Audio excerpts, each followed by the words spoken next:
Tony Stark had a twin brother, but the world only saw him as a useless playboy. But when he come listen carefully what happened. Volume 1. Number 1. Leon Stark. United States, Las Vegas. The venue for this year's highest honor award ceremony. Colonel James Rhodes, dressed in full military uniform, stood at the podium introducing the most important guest of the evening. The audience below consisted entirely of military *S, government officials, business magnates, and their impeccably dressed companions. Tony Stark, visionary, genius, patriot. From a young age, as the son of legendary weapons developer Howard Stark, he quickly drew attention for his extraordinary intellect. At age 4, he built his first circuit board. At 6, he constructed his first engine. At 17, he graduated summa cum laude from MIT. After his father's *Singh, Howard's lifelong friend and partner, Obadiah Stane, stepped in to run Stark Industries. Until, at 21, Tony Stark returned to the company and became CEO of Stark Industries, inheriting control of a global weapons empire. He ushered his father's legacy into a new era, developing intelligent weapon systems, advanced mechanical technologies, and satellite-guided strike capabilities. Today, Tony Stark has reshaped the weapons industry. He safeguards American freedom and protects national interests across the globe. A pause. Thunderous applause filled the hall. Colonel Rhodes continued. As Stark Industries liaison to the U.S. military, I've had the honor of working alongside a true patriot. He is both my mentor and my friend. Ladies and gentlemen, it is my privilege to present this year's highest honor award to Mr. Tony Stark. Applause erupted once more. But when it came time for the recipient to take the stage, Tony Stark was nowhere to be seen. Tony. Holding the trophy, Rhodes scanned the room, only to awkwardly turn his gaze toward a round table at the center of the hall, occupied by just 2 men.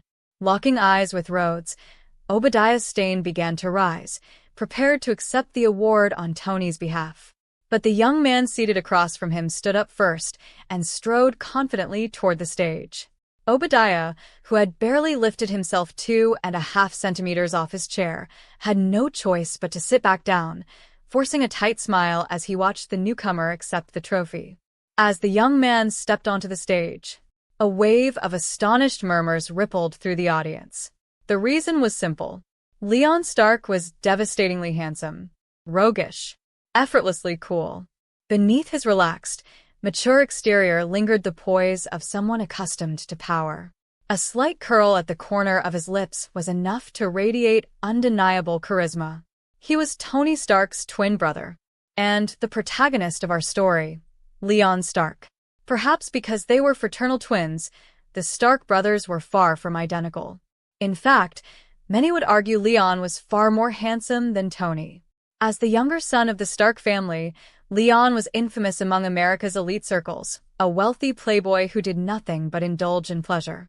Which was precisely why Rhodes hadn't mentioned him earlier. Aside from a dangerously attractive face and a well-maintained physique, kept in shape solely to ensure he could continue making friends without issue, Leon was, by most standards, useless. He was so rich that money was the only thing he didn't lack. If Tony hadn't frozen his bank accounts, worried that Leon might literally exhaust himself to death after 7 straight days of social activity, and forced him to attend the ceremony as a substitute, Leon wouldn't have bothered showing up.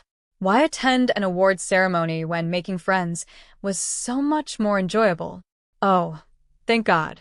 Thanks for saving me, Leon.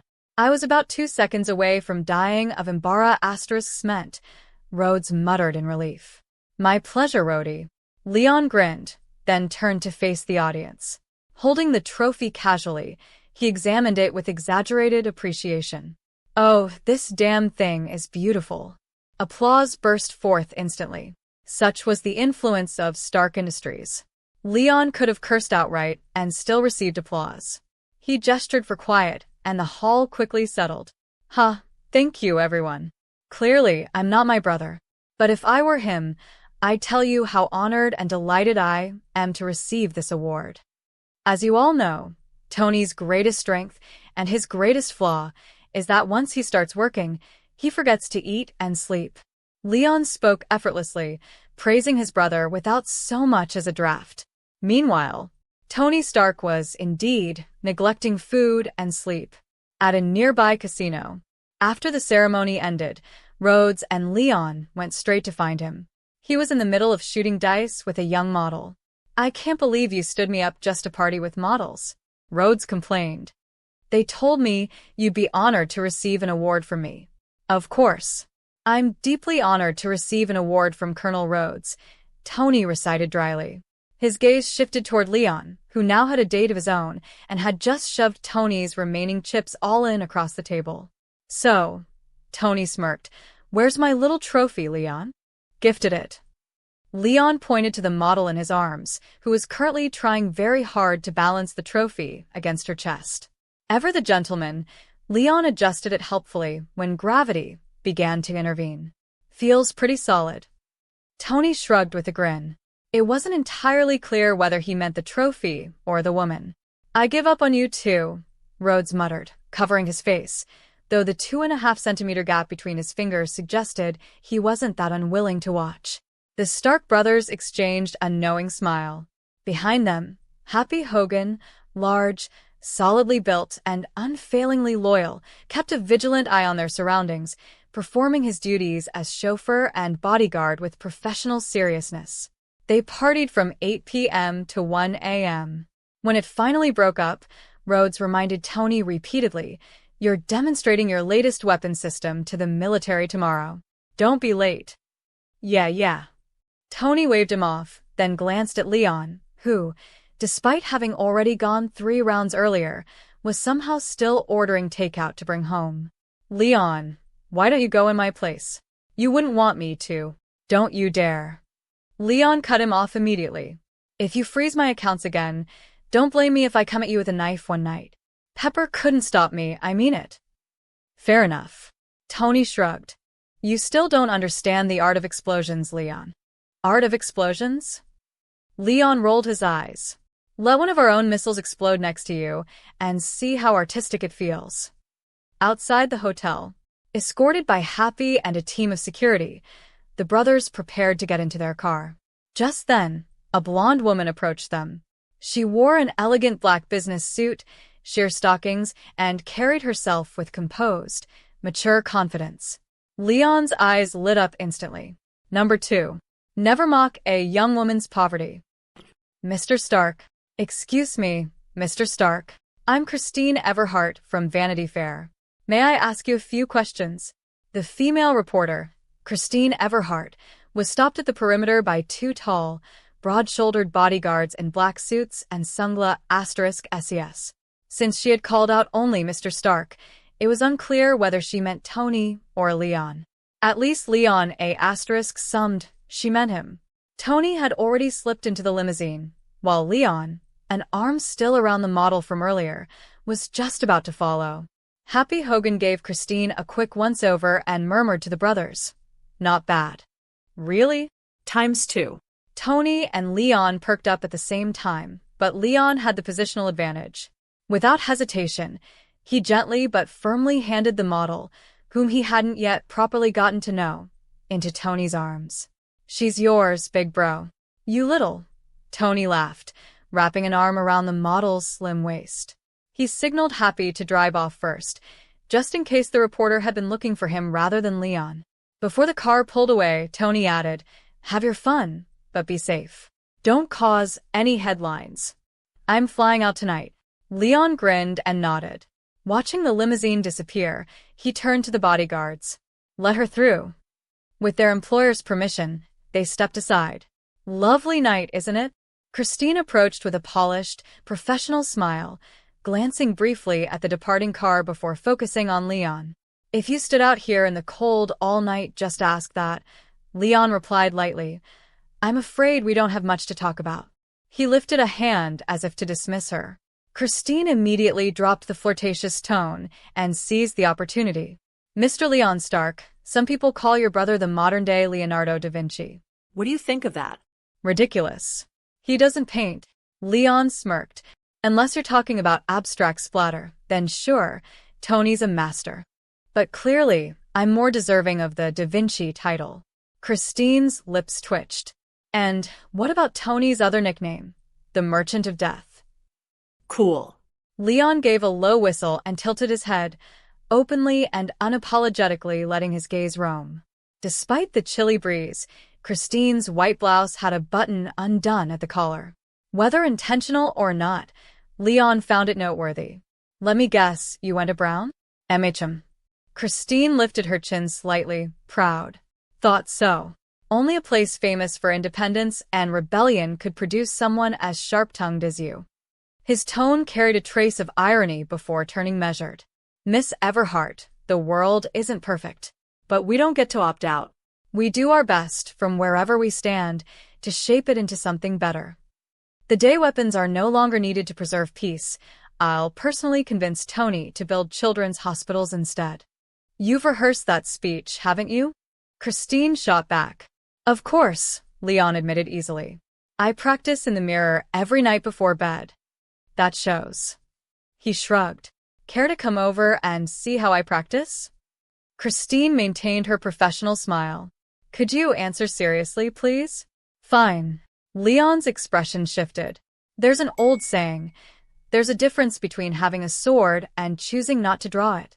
Weapons aren't created to take lives. They demonstrate strength, to deter those who would start wars.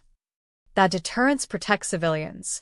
And Stark Industries' advanced weapons systems do exactly that. Christine clearly wasn't convinced. That sounds like self-justification. No. It's reality. My father helped defeat the Nazis. He contributed to the Manhattan Project. Many, including your professors, call him a hero. Others say he profited from war, Christine countered. Leon laughed softly. Then why not report on how our medical technology has saved millions? Or how our agricultural innovations helped combat famine? Those projects were funded by the Department of Defense too, honey. Wow. Christine faltered for a moment before rallying. At the end of the day, selling weapons is selling war. You profit from it. Doesn't that ever keep you up at night? Not at all, Leon replied lightly. Though I wouldn't mind losing sleep for you. There was something dangerously sincere about the way he looked at her. Even prepared as she was, Christine found herself momentarily disarmed. On the drive back, sparks flew. Leon was still behind the wheel, but Christine had clearly abandoned all professional distance.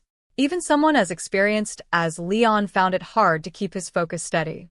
Fortunately, Tony had long anticipated such situations and installed a subroutine of JRVS in Leon's sports car to assist with driving. JRVS, Tony's AI system, named after Howard Stark's old butler, handled the task with ease. They arrived home without incident. What followed was enough to ensure neither of them would get much sleep. The next morning, Christine awoke glowing, while Leon remained fast asleep, thoroughly exhausted. Her fingers traced his sharply defined features, and she smiled in satisfaction before pressing a light kiss to his cheek. Though she hadn't succeeded in getting close to Tony Stark as originally planned, she reconsidered. Leon Stark might be the better investment. Compared to the sharp, calculating Tony, Leon, famous for his playboy reputation, seemed far easier to manipulate. Imagining herself as the future mistress of Stark Industries, Christine slipped from the bed, draped in a sheet, and wandered barefoot through the cliffside Malibu mansion. The home was a showcase of bleeding-edge technology, devices rarely seen by the outside world scattered everywhere, making it feel like a glimpse into the future. Eventually, she reached a cylindrical elevator that appeared to lead underground. Curious, she pressed the down button. Error. You do not have clearance to access this area, Miss Everhart. A calm male voice echoed around her. Christine jumped. Before AIA assistants were commonplace, the disembodied voice was genuinely startling. That's JRVS, came a warm female voice from behind her. He manages the house. Christine turned. Standing there was a poised, professional woman in a tailored business suit, blonde hair pulled back neatly into a short ponytail. Pepper Potts. I've had your clothes dry cleaned and pressed, Pepper said calmly, holding them out. There's a car waiting outside. It can take you anywhere you'd like. You must be Miss Pepper Potts. That's right. Christine accepted the clothes and changed without hesitation, as if to make a point. After all these years working for Tony and Leon, they still have you doing laundry? Pepper only smiled faintly. I handle whatever Mr. Stark requires. He's my employer. And Leon is like a younger brother to me, even if I'm technically younger. Occasionally taking out the trash he leaves behind is within my job description. Was there anything else, Miss Everhart? Her smile never faltered. Christine stiffened.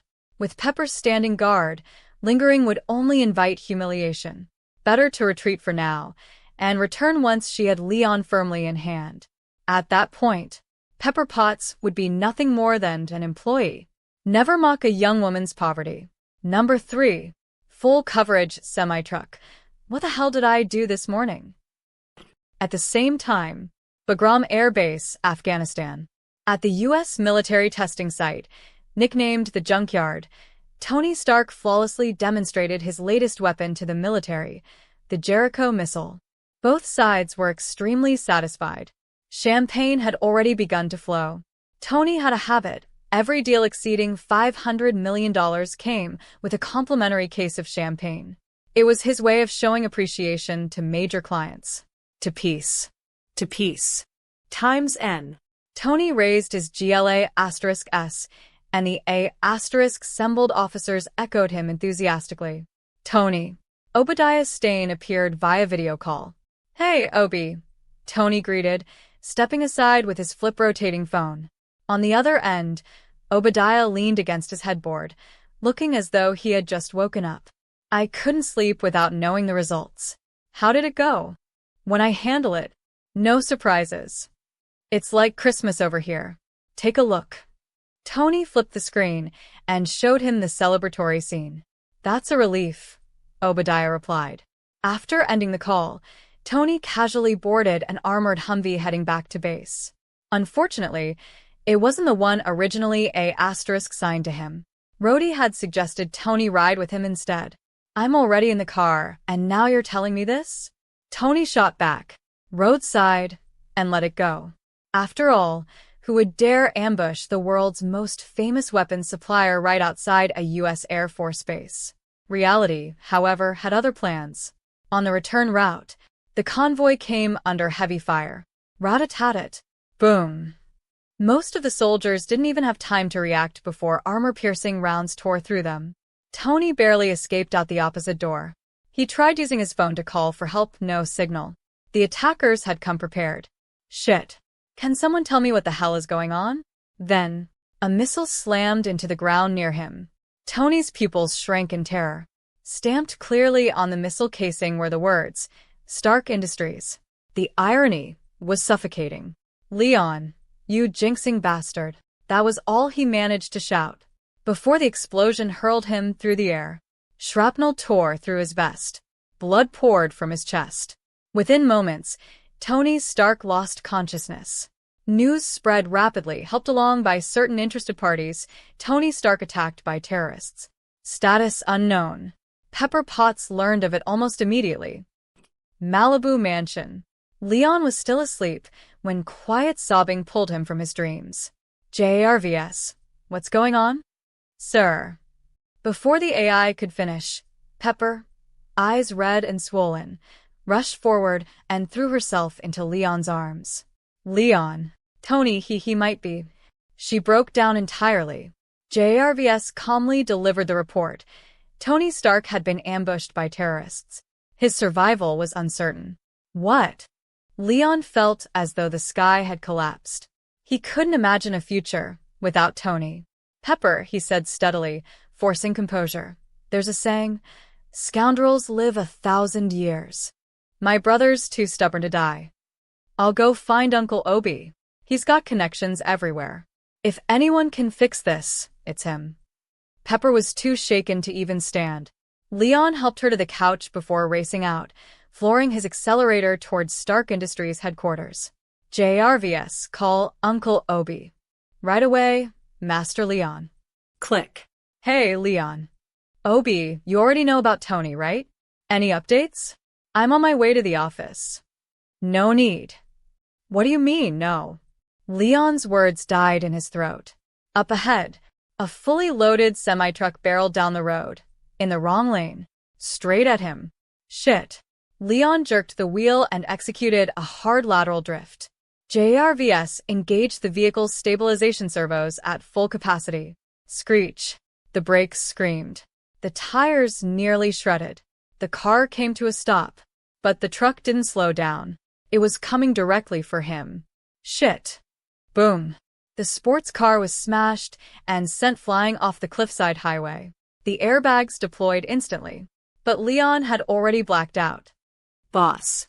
Targets handled. The masked truck driver stared down at the tumbling wreckage below and made the call. You're certain he's dead? Came the skeptical reply. I'll go confirm. Make it quick. Police will be on the way. Yes. The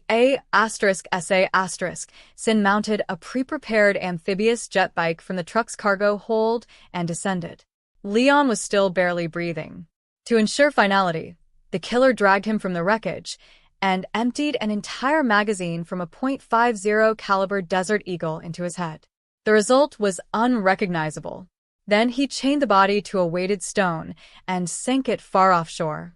By the time authorities traced the crash, there would be nothing left but wreckage, and whatever the ocean chose to return. What the Sin didn't know was that Leon's heart never stopped beating. A faint, mysterious force protected it. System power, kid. What the hell? Leon's awareness flickered briefly, then faded again. Without beginner protection, even with the soldier boy template integrated, he would have died instantly. His skull had been physically blown open. But under the dual effects of Soldier Boy's regenerative abilities and the system's protection, his fatal wounds began slowly repairing. Meanwhile, memories from a forgotten previous life resurfaced under the system's mysterious influence. Number 4. I am Soldier Boy. No one knew how much time had said. At the bottom of the ocean, where his body had been dumped, Leon Stark slowly regained consciousness. Most of his wounds had already healed. Only a few gruesome bullet craters on his face remained, raw flesh writhing faintly as they regenerated. What the hell? Where the hell did that hit send me? Before him stretched the pitch-black depths of the ocean, separated from his body by a faint, translucent blue energy membrane. At the same time, a torrent of memories from his previous life flooded into his mind. Host consciousness detected. Beginner protection will deactivate in 3 seconds. 3, 2, 1. What? The moment the countdown ended, the blue membrane vanished. The crushing pressure of the deep sea slammed into Leon from every direction. Gonna die, gonna die, gonna die. Acting purely on instinct, Leon kicked upward with all his strength. Snap. The iron chain binding him to the stone, thick as 2 fingers, snapped effortlessly, as if it were nothing more than thread. He barely felt resistance. Gasping violently, Leon finally broke through the surface and dragged himself ashore, collapsing onto the sand in a starfish sprawl. He lay there for a long while, breathing hard, before finally gathering the clarity to piece together what had happened. The truth. In his previous life, he had been a Chinese international student. One night in New York, while watching the finale of The Boys Season 3 on his phone, furious at Soldier Boy's betrayal, he laughed in disbelief, stepped into the street without looking, and was promptly hit by a fully insured semi-truck. Next thing he knew, he was reborn into the Marvel Cinematic Universe as Leon Stark, fraternal twin brother of Tony Stark. Later, through a series of unfortunate events, he was hit by another semi-truck. That second collision fulfilled the unlock condition for his golden finger, the daily sign-in system. As the name implied, it granted random rewards for daily check-ins. Anything, from cosmic tier entities to quantum dust. Infinite possibilities. Summing you were lucky. And Leon apparently was. His starter pack had granted him the Soldier Boy template. In a world resembling the MCU, Soldier Boy, arguably the top-tier powerhouse of the boys' universe, was nothing to scoff at. At minimum, he said the original inspiration for the character. Captain America. Leon scooped up a handful of sand and flicked it toward the ocean. Bang, bang, bang. The grains hit the water like shotgun pellets. And that wasn't even close to full strength. After that, he conducted further tests, crushing boulders against his chest, uprooting trees with ease. Conclusion: he was absurdly strong. In the boys, Soldier Boy could tank machine gun fire, shrug off high-energy blasts, and withstand extreme toxins. At peak condition, he could even overpower Homelander. Not to mention the chest beam, capable of leveling a skyscraper and stripping others of their superpowers. Leon wasn't about to test that casually. In short, he was now a humanoid walking nuclear reactor. Below god-tier beings, he could one-shot practically anyone. And by gods, he meant Asgardians like Thor, not cosmic abstracts like Eternity. The chest beam required charging, but it was still a powerful trump card. That said, Leon wasn't delusional. This world might be the MCU, not the comics, but there were still plenty stronger than him. For example, the Sorcerer Supreme, Ancient One. If she decided he was a problem, he'd be erased instantly. Still, with the system backing him, Leon wasn't too worried. Early game, farm safely. Late game, defend Earth. Would you like to perform today's sign-in? System. Show me your limits. Ding. Sign-in successful. Reward obtained. Super self-regeneration. Super self-regeneration. Regardless of injury severity, the host will regenerate in an extremely short time. As long as a single cell remains alive, full restoration is possible, longer recovery time in that case. Description: I hear the echo of endless life. Death is denied. Leon's grin nearly split his face. Opening hand, royal flush. This ability practically encouraged recklessness. In an instant, the bullet craters on his face vanished completely, as if they had never existed. First sign-in complete. Status panel unlocked. A translucent blue interface appeared in Leon's field of vision. Host: Leon Stark. Abilities: Soldier Boy template. Super self-regeneration. Items: Soldier Boy suit set. Note: all system items are stored in system space and may be retrieved or recalled within a 100-meter radius. Limited range, but convenient enough. Leon glanced down at the shredded remains of his clothes. Unacceptable. He immediately summoned the Soldier Boy combat suit from system storage. The tactical armor materialized over him seamlessly. The heavy tungsten alloy shield felt weightless in his grip. The difference in raw strength was absolute. Leon lifted the shield, chest swelling with exhilaration. I am F-King Soldier Boy. As the rush of newfound power faded, so did his grin. Tony. Right now, his brother was likely imprisoned somewhere in Afghanistan by the Ten Rings, forced to build weapons in a cave. Leon's eyes hardened. Obadiah Stane, you son of a... With memories of the original timeline restored, Leon knew exactly who had arranged both the terrorist ambush and the truck assassination. Obadiah wanted Stark Industries for himself. Tony and Leon were obstacles, and obstacles had to be removed.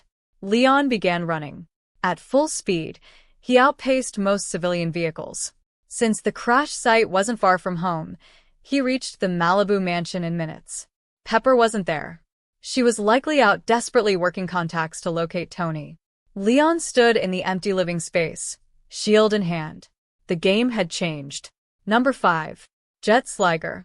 Welcome home, Master Leon. I'm relieved to see you safe. The moment Leon said the facial recognition scan and entered the mansion, JRVS greeted him. There was a subtle warmth in the AI's tone, almost as if it had begun developing something akin to human emotion. JRVS, how long has it been since Tony's incident? Master Leon, this is the evening of day 85. What? It has been 85 days. Leon's expression tightened. In Iron Man, Tony was held captive for roughly 3 months before escaping, but the exact duration was never made explicit. The Ten Rings had originally accepted Obadiah Stane's contract to a *SA*Sinate Tony. Instead, they double-crossed him, keeping Tony alive to force him to build a Jericho missile. They rescued him from the blast, imprisoned him in a cave, and gave him 7 days to produce the missile from the materials provided. Instead, Tony built the Mark I armor in secret and escaped. Dr. Ho In-sen, the scientist who helped save Tony's life, sacrificed himself to buy Tony time to power up the suit. In-sen's death became the catalyst for Iron Man's birth. Canonically, Tony shouldn't die here. But people die when they're killed. Leon's existence alone had already altered the timeline. There was no guarantee events would unfold the same way. And In-sen, Leon wanted to save him too. With In-sen alive to guide Tony, Leon's own future would be far more relaxed. He could focus on education and training in his own way. Leon unlocked the lower levels with fingerprint and paw asterisk code, descending into Tony's workshop, part laboratory, part high-end garage. He jokingly called it Tony's funhouse. Scanning the area and finding nothing he needed, Leon asked, "JRVS, is the jet slagger operational?" "Master Leon, the jet slagger has remained in standby mode. However, its design is incomplete. The physical strain on the pilot is extreme. Without Mr. Stark's authorization, I cannot activate it." "Come on, JRVS. This is one of those times when rules need flexibility." "I am not human, Master Leon. I operate according to Mr. Stark's programming. In my eyes, your family—" There was a pause. Then, a hidden elevator silently emerged from the wall. Leon smirked and stepped inside, descending even deeper underground. When the doors opened, however, he was met with an enormous blast door, thick as a bank vault, forged from reinforced alloy. "I can only assist you this far," JRVS said. "Without Mr. Stark present, I cannot open this door." That's fine. "You've done enough." Boom. Leon drove a charged punch into the door. The result? A shallow dent. The surrounding walls trembled slightly, dust drifting down. Given enough time, he could probably brute force it open, but time was exactly what he didn't have. The chest beam might do the trick, but it would likely obliterate everything inside. Possibly the mansion, too.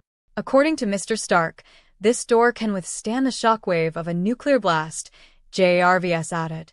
Purely physical destruction would be extremely difficult. Before the sentence fully registered, BAM, Leon swung his tungsten alloy shield into the adjacent reinforced concrete wall. The 1-meter-thick steel-reinforced structure shattered open. JRVS went silent. Leon grinned, lowering the shield. If the door's harder than the wall, then the wall becomes the door. That's what I meant by flexibility. He ducked through the opening. The jet slagger. The chamber beyond was cylindrical, about 100 square meters in area and 4 meters tall, carved directly into bedrock. Tools and fabrication equipment lined the circular walls.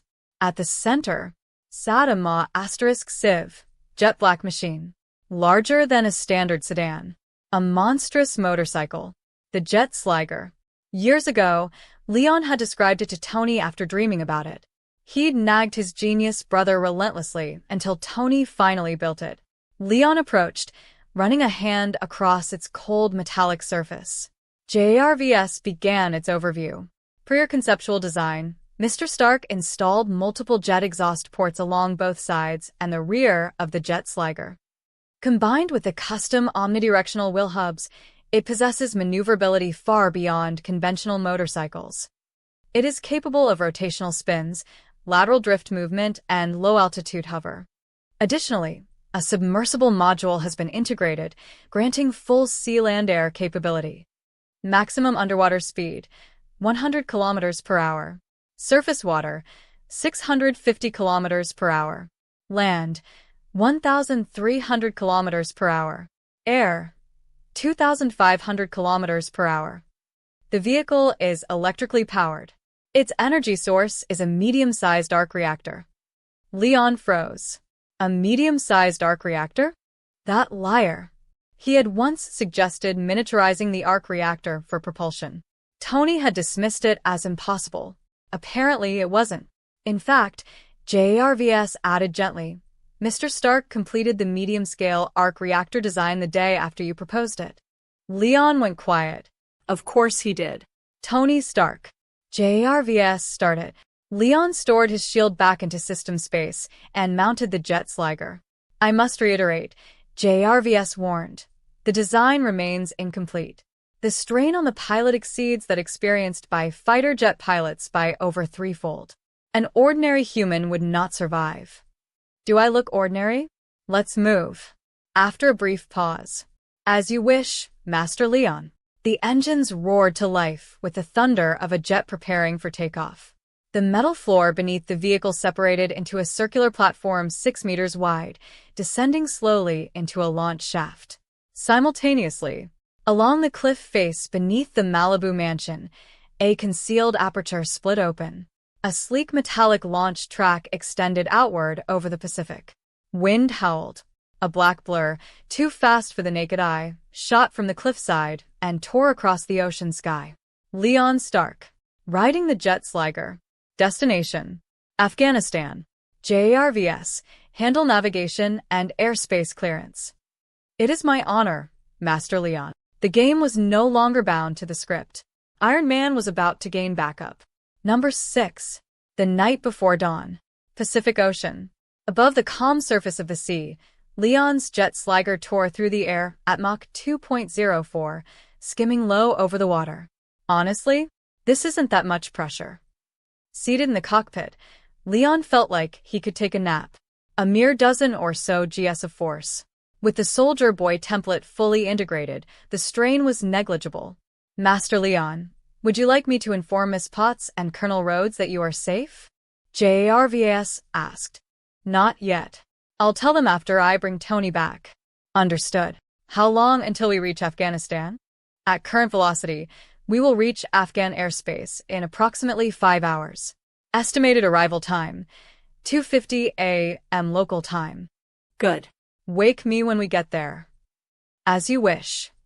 Good night, JRVS. Good night, Master Leon. The cockpit display dimmed. A small green arrow traced a preset path toward a red-marked zone, danger and destination. Leon closed his eyes. But sleep didn't come. Instead, his mind wandered. For example, what pose should he strike when he appeared before Tony in that cave? Arms crossed? Shield on shoulder? Backlit by flames? And Pepper. He hadn't told her he was alive. If she believed him dead for now, at least she wouldn't worry about him charging into a war zone. As for Rhodey, He was trustworthy. the rest of the military? Not necessarily. Obadiah Stane might already have people embedded. Better to act alone. Master Leon. Master Leon. We've arrived. Leon opened his eyes. Faint starlight illuminated the barren Afghan terrain below. In the silent darkness, the only light was the jet Sliger's faint glow. JRVS, what were we doing again? Rescuing Mr. Stark. Oh. Right. His thoughts snapped into place. Then, his eyes widened. JRVS, do we actually know where Tony is? We do not, Master Leon. Awkward. Very awkward. In his rush to depart, Leon had a *summed foreknowledge of the movie timeline plus overwhelming force would suffice. Reality check. He remembered a cave. Operated by the 10 Rings. That was it. But no problem. He had strength. If Tony had been attacked near Bagram Air Base, then the 10 Rings' local presence couldn't be far. So, simple solution. Start at Bagram. Wipe out every terrorist cell within range. One of them would be holding Tony. Minesweeper logic. Step on every square. Eventually, you clear the board. I'm a genius. His superintellect had spoken. And it said, time to use super strength. Would you like to perform today's sign-in? System.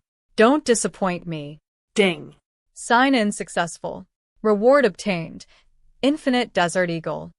Infinite Desert Eagle fires unlimited high-powered .50 AE rounds. Quality. Indestructible. Description.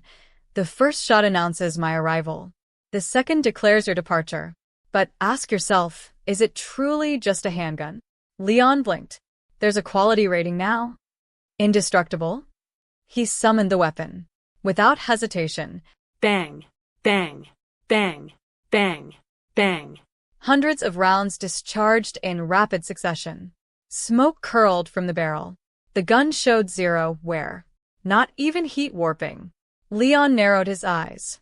Then, he summoned his tungsten alloy shield and slammed the Desert Eagle against it with full force. Boom! When the echo faded, the gun was pristine. The shield was shattered. Fragments of alloy clattered to the ground. Leon stared at the intact handgun, then at the broken shield. You've got to be kidding me. A conceptual tier weapon? The implications were obvious. Indestructible meant exactly that. The shield could be replaced. This was absurd. Tony's buying me a vibranium shield when we get back. Please log that, JRVS. Logged. Master Leon. Leon collected the shield fragments into system storage. He already had ideas for repurposing them. 10 rings forward outpost. Hey, the guys from the next sector called. Said some lunatic wiped out their entire camp solo. Claimed he was coming for the 10 rings. Funny, right? One guy? Sure. And I'm the Mandarin. If they were wiped out, who called us? Good point. Keep it down. Why? No one's supervising. Just shut up and sleep. Okay. The 2 sentries had just closed their eyes when a low, almost playful voice whispered beside them. Sleeping already? I'm here to collect. They barely had time to react. Squish. Crunch. Leon crushed both skulls in his hands. 2 bodies collapsed. He glanced toward the basin ahead. Carved into the rock face. A cave entrance. Artificial. Guarded. His smile widened. Bingo. Inside the cave. At that very moment, inside the 10 Rings cavern hideout, Tony Stark and Dr. Ho In-sun lay awake. They hadn't slept. The Mark I armor was complete, but putting it on would trigger surveillance cameras instantly. The 10 Rings monitored every move. They whispered, finalizing their plan. Today, they would either escape or die trying. Outside, on the horizon, the first pale light of dawn began to creep over the mountains. And somewhere above the valley, Leon Stark descended. The night before dawn was ending. Number 7. A hero arrives, but it's Soldier Boy. Enemy attack. Enemy attack. Gunfire erupted outside the cave. Bang, bang, bang. Screams followed. He's not human. He's a monster. Bullets don't do anything to him. Where's the damn artillery? Artillery? Even anti-tank rounds aren't stopping him. Inside the cave, Tony Stark and Dr. Ho In-sun were still struggling with the final problem of putting on the Mark I armor when the chaos exploded beyond the entrance. Then, a blinding flash. And silence. Tony and In-sun exchanged a look. In-sun hurried to the small surveillance slit by the door and peered outside. Tony, this is our chance, he whispered urgently. There's no one guarding the entrance. Seriously? Tony tried to spring up from the bed in excitement, failed miserably, and tumbled to the ground. From beneath the cot, he retrieved a crude explosive bundle wrapped in tape. After confirming no guards were immediately outside, he taped the improvised bomb to the inside door handle. If someone pushed the door inward, the blast would buy them precious seconds. In-sun, help me into the suit now. Right. A few minutes earlier. 10 Rings compound. Leon had originally planned to achieve a perfect stealth infiltration. Instead, with near invulnerable durability and an infinite Desert Eagle, he went full frontal assault. The only problem? His aim was atrocious. It often took 7 shots to drop a single target. After all, he'd never trained with firearms.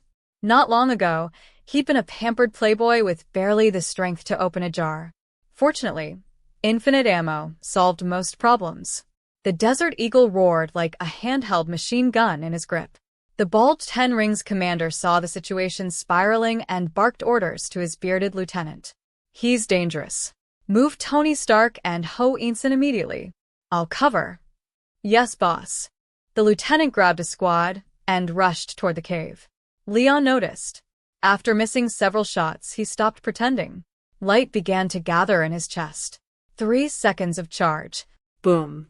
A beam of incandescent energy, thick as a barrel, erupted from his torso. Leon rotated in place, sweeping the blast across the valley. Everything caught in its arc, annihilated. When the beam faded, the lieutenant's squad had been reduced to ash. The bald commander was nowhere to be seen, likely vaporized as well. Leon exhaled. Yeah, definitely drains me a bit. Not ideal as a default move. He surveyed the compound, now scorched as if washed by molten lava. Anyone else? Only Wind answered.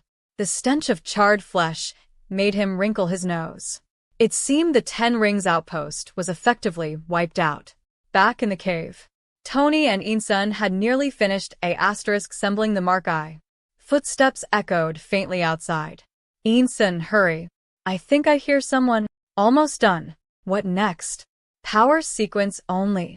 Hit F11, wait for the progress bar, then Control+I, then enter. The footsteps grew closer. Insun slammed enter. The armor startup bar began filling, 10% per second. Good. Insun, hide. I'll deal with them, then we get out of this hellhole together. I happen to be very good at hide-and-seek, Insun said with a faint smile. Using his slim frame, he slipped inside an emptied missile casing nearby.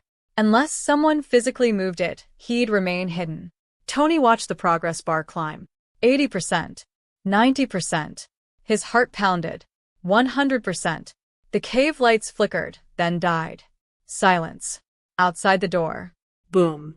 The steel door dented inward violently, a fist imprint visible in the metal. Leon withdrew his hand and stared at the dent. That's it? It didn't even break? He kicked. The door blasted off its hinges. And instantly, boom. Tony's taped bomb detonated. Leon was blown backward. What the hell? Forgot about that part. He coughed, climbed his feet, brushed off dust. Not a scratch on him. Moments later, he leaned casually against a cave entrance, arms crossed, tone half amused, half melancholic. Hey. Skinny old man. Let's go. His silhouette was backlit by the dying glow of dawn. Heroic. Dramatic. Perfect entrance. Except, a sandbag-sized iron fist came flying at his face. Clang. Leon caught it with one hand. Hey, bro. It's me. Your favorite little brother, Leon. You're full of crap. Tony shouted from inside the crude Mark I. Leon doesn't punch through solid steel doors. In the dim cave, the Mark I had no night vision. Tony's auditory systems were distorted from the recent explosion.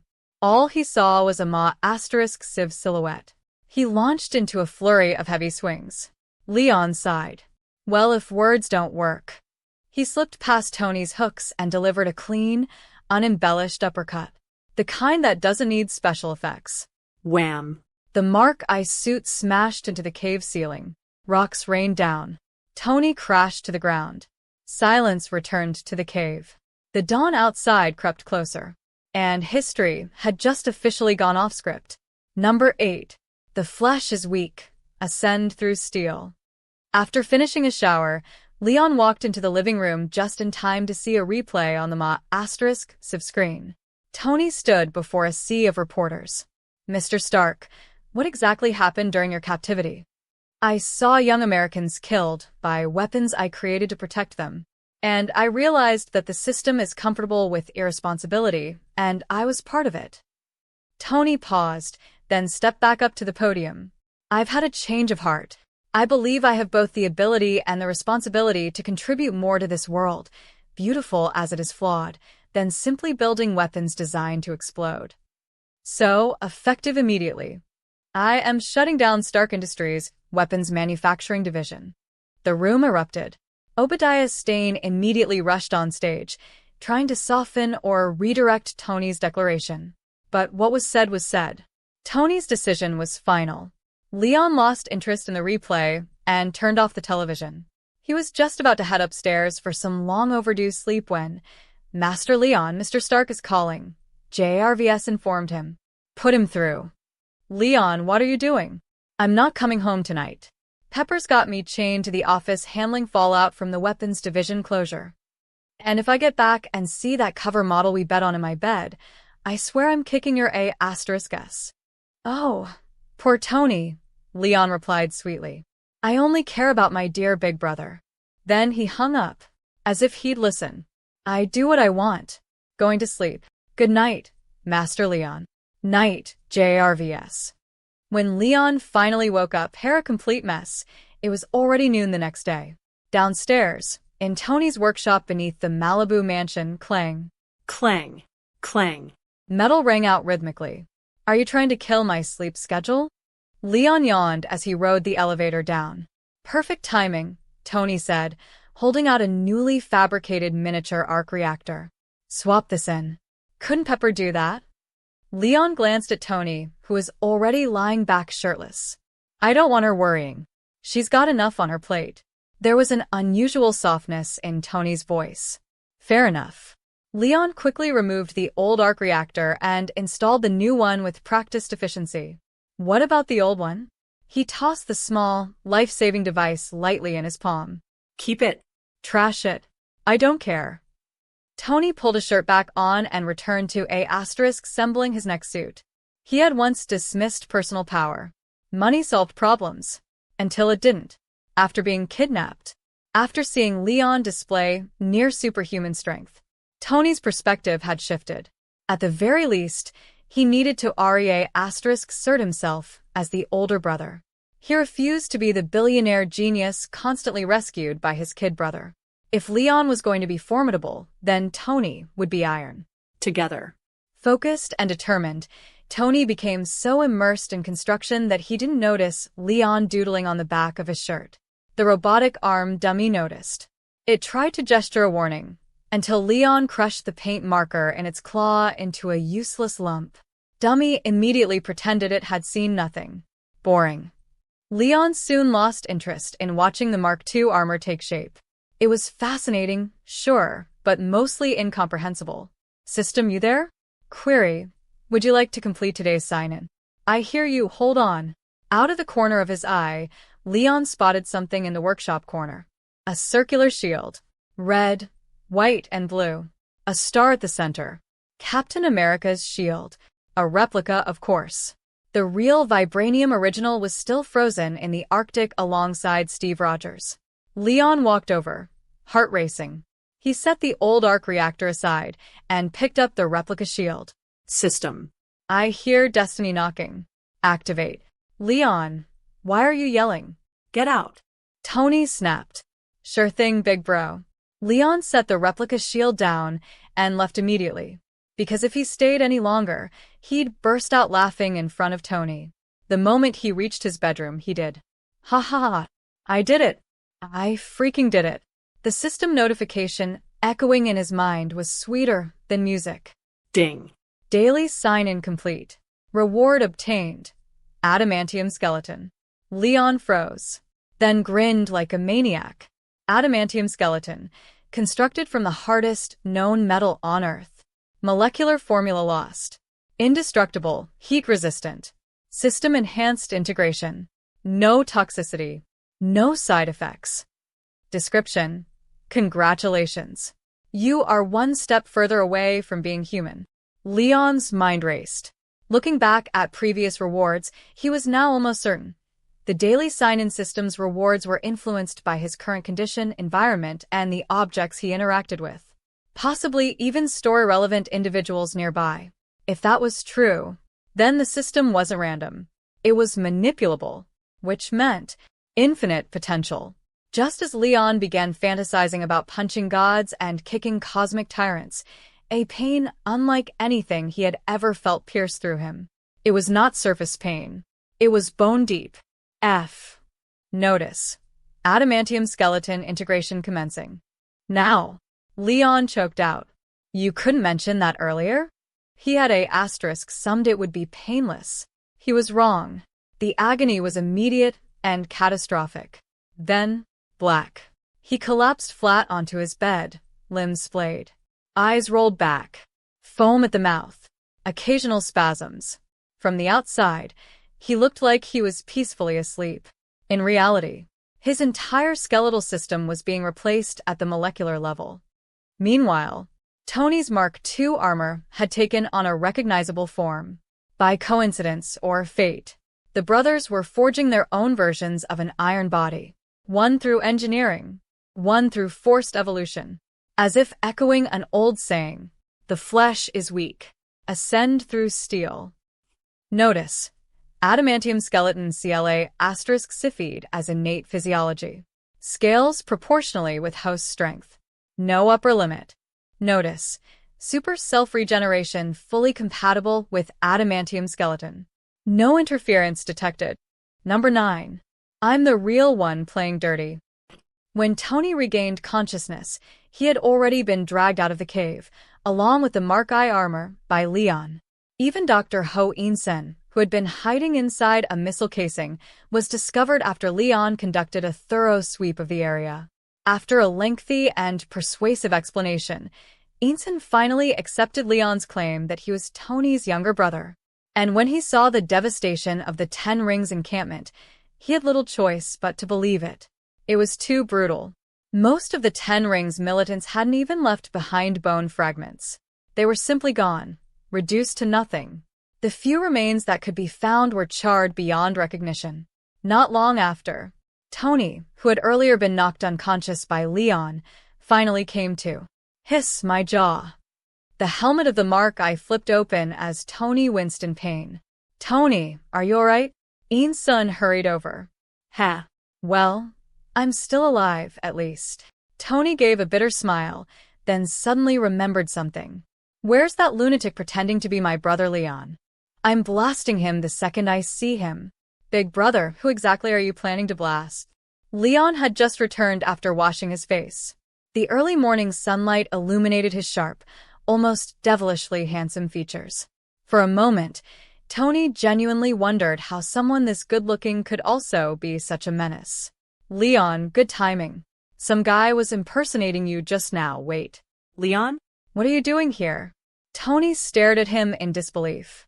Because the lunatic impersonating me is me, you idiot. Leon smirked. But how the hell did you suddenly get this strong? Tony demanded. And what's with the outfit? Is this some kind of cosplay? Wait. Don't tell me you injected super soldier serum. That's it, isn't it? He paused, frowning. No, that can't be right. The super soldier serum doesn't have effects like this. And 9 out of 10 recipients either go insane or unstable. Tony rapidly sifted through every CLA asterisk Sifid project and Black Ops rumor he knew, trying to pinpoint the source of Leon's power.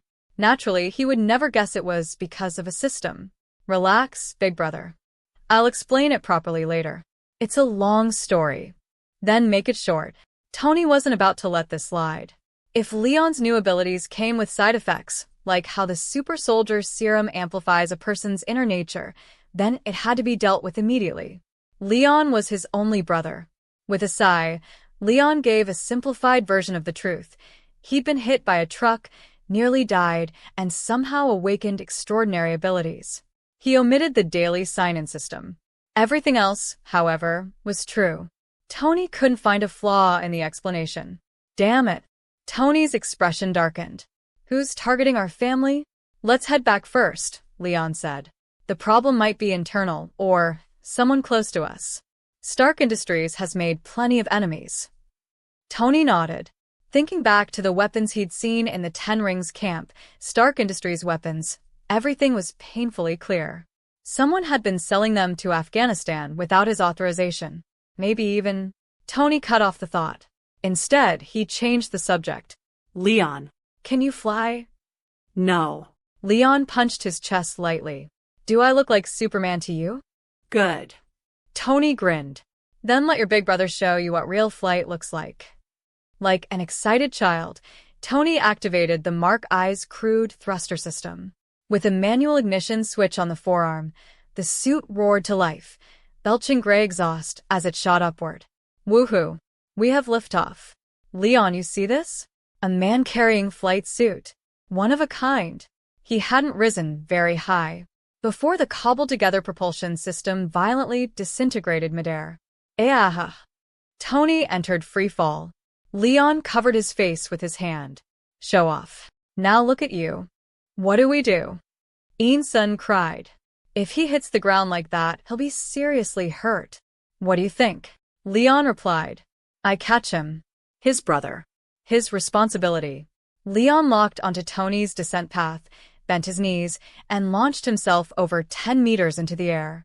He caught Tony mid-fall, twisting his body beneath him, and crashed into the ground. Boom. Even with Leon absorbing most of the impact, the crude Mark I armor shattered into pieces upon contact. Leon shoved Tony off him and stood up. Great flight. Don't do it again. That was just a malfunction, Tony muttered stubbornly. When I get back, I'll build an upgraded version. Don't come begging to borrow it. Humph. Who needs it? Leon scoffed. By then, I might be flying on my own. That was their usual dynamic. Neither willing to lose verbally.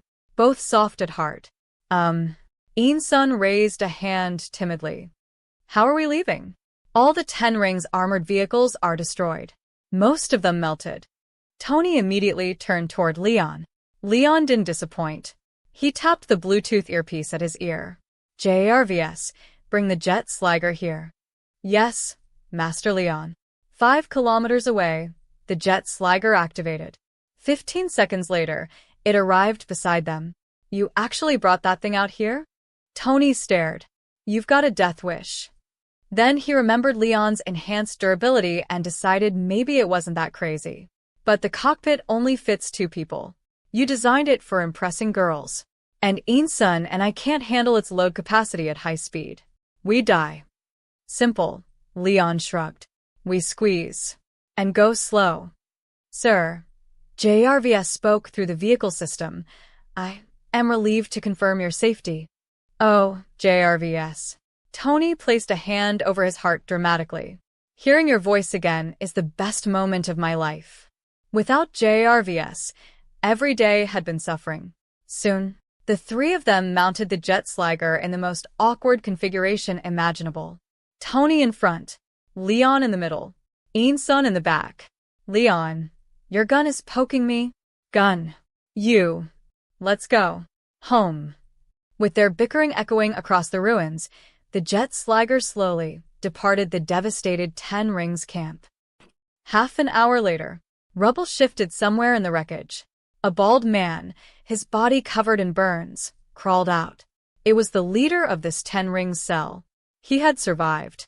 When Leon unleashed his chest beam, the man had taken cover behind a stone barrier and dove into a trench beneath it. The collapsed rocks had buried him, but also shielded him. He suffered severe burns from the extreme heat, but lived. He glared in the direction Leon had left. Stark, you'll pay for this. For what? No need to wait. Leon appeared behind him like a phantom. He thrust both hands into the man's torso and tore him cleanly in half. Blood sprayed across the sand. Leon scowled. Seriously? Couldn't even survive 6 hours. Useless. Because of you, I just lost next month's cover model to Tony. In truth, the 3 hadn't gone far. They'd staged their departure, bait for any surviving 10 Rings members. While waiting for Colonel James Rhodes to arrange extraction, they had hidden nearby. Out of boredom, Leon and Tony made a bet. Were there any survivors? The wager, next month's magazine cover model. Leon bet no. Tony bet yes. Deadline, before Rhodey's arrival in 6 hours. The result was obvious. Leon had placed too much faith in the 10 Rings. They let him down. Damn it. Number 10. Kids, I'm back. Afghanistan. To ensure their safety, Leon and the others didn't remain in place. Instead, they rode atop the jet Sliger, cruising at low altitude across the desert while slowly making their way back toward friendly territory. Several hours, Pa Asterisk said. Then, from the distant horizon, came the unmistakable thrum of rotor blades. Hey. Over here, Rhodey, Tony shouted, waving enthusiastically. The military helicopter descended, and Colonel James Rhodes stepped out with several fully armed special operations soldiers. Rhodey didn't ask why Leon was there. He didn't ask how Tony escaped. He simply looked at the 2 brothers and said dryly, next time, try riding in the same convoy as me. Okay. Tony gave a sheepish smile. Leon merely shrugged. Eun-sun watched the exchange with quiet amusement. With Rhodey's help, and determined not to squeeze onto Leon's vehicle again, Tony and Dr. Ho Einson transferred to a large military transport aircraft. Leon joined them without complaint. As for the jet Sliger, JRVS had already piloted it ahead to the airport. The moment they landed, medical staff rushed forward with stretchers, only to be waved off impatiently by Tony. Happy Hogan had been waiting with the car. Pepper Potts stood nearby, eyes red, half laughing and half crying at the sight of the two brothers alive and well. Leon moved first. Like an overgrown child, he lunged forward and wrapped Pepper in a dramatic hug, pressing his cheek against hers. "Pepper, I missed you so much." "I missed you too, Leon," she said warmly. All right, break it up." Tony's eye twitched as he yanked Leon away. "Go stand over there, kid." He stepped in front of Pepper. "Oh, you were crying?" Tony teased lightly. "Miss your boss that much?" "I was happy," Pepper shot back. "Saves me the trouble of job hunting again." "Oh, really?" Before she could react, Tony leaned in and kissed her. Leon, Rhodey, and Einson all wore identical knowing smiles. The surrounding soldiers? Completely unfazed. Tony Stark's playboy reputation wasn't exactly a secret. What they didn't know was that Leon genuinely regarded Pepper as family, his future sister-in-law. Some lines simply weren't meant to be crossed. Otherwise, Tony might end up designing an anti-Leon armor just to teach him a lesson. Wait. Anti-Leon armor? Leon's expression suddenly turned serious as he stared at Tony's back. He wouldn't actually be drafting something like that already, would he? After a long moment, the kiss broke. "All right," Tony said, suddenly all business. "Let's get to work, kids." He glanced at Leon. Leon nodded. Tony and Einson climbed into Happy's car with Pepper. Originally bound for the hospital, the route was changed at Tony's insistence to a press conference. Before they left, "Hey, skinny old man, don't forget your burger." Leon grabbed 2 Burger King bags from the jet Sliger and tossed them neatly through the car window to Tony and Einson. He had JRVS prepare them in advance. "Now that's what I'm talking about." Tony took a huge bite, looking thoroughly satisfied. After surviving death in a cave, Tony had made up his mind. He would shut down Stark Industries' weapons division. Leon had no objections. But as for the press conference, he wasn't interested. He just wanted a hot shower. JRVS, wash my suit later. And patch up the damaged parts. Yes, Master Leon. When Leon returned to the Malibu mansion, he found a figure waiting outside the gates. "Mr. Leon Stark, may I have a word?" The man had a scholarly, composed air, similar to Einson. He wore a neat black suit and carried himself with calm professionalism. "You are?" Leon asked, though he already knew. The jet Sliger parked automatically as JRVS took control. The man extended his hand. "Phil Coulson. I'm with the Strategic Homeland Intervention, Enforcement, and Logistics Division." Leon blinked. Wow. That's a mouthful. Why not just use the initials? SHIELD sounds better. SHIELD has a nice ring to it. Coulson's eyes lit up slightly. That's actually an excellent suggestion. I'll **s that along. SHIELD. He nodded thoughtfully. I like it. But why you? Leon continued. Why not the Department of Defense? Or the FBI? CIA? I've never even heard of your division. Unlike the DoD, FBI, or CIA, we operate independently. Our focus is more specialized. Coulson then produced a photograph and handed it to Leon. We'd like a detailed account of how you and Mr. Stark escaped. Leon looked down. The image showed an extremely blurry crimson beam, viewed from above. Most people wouldn't recognize it. Leon did instantly.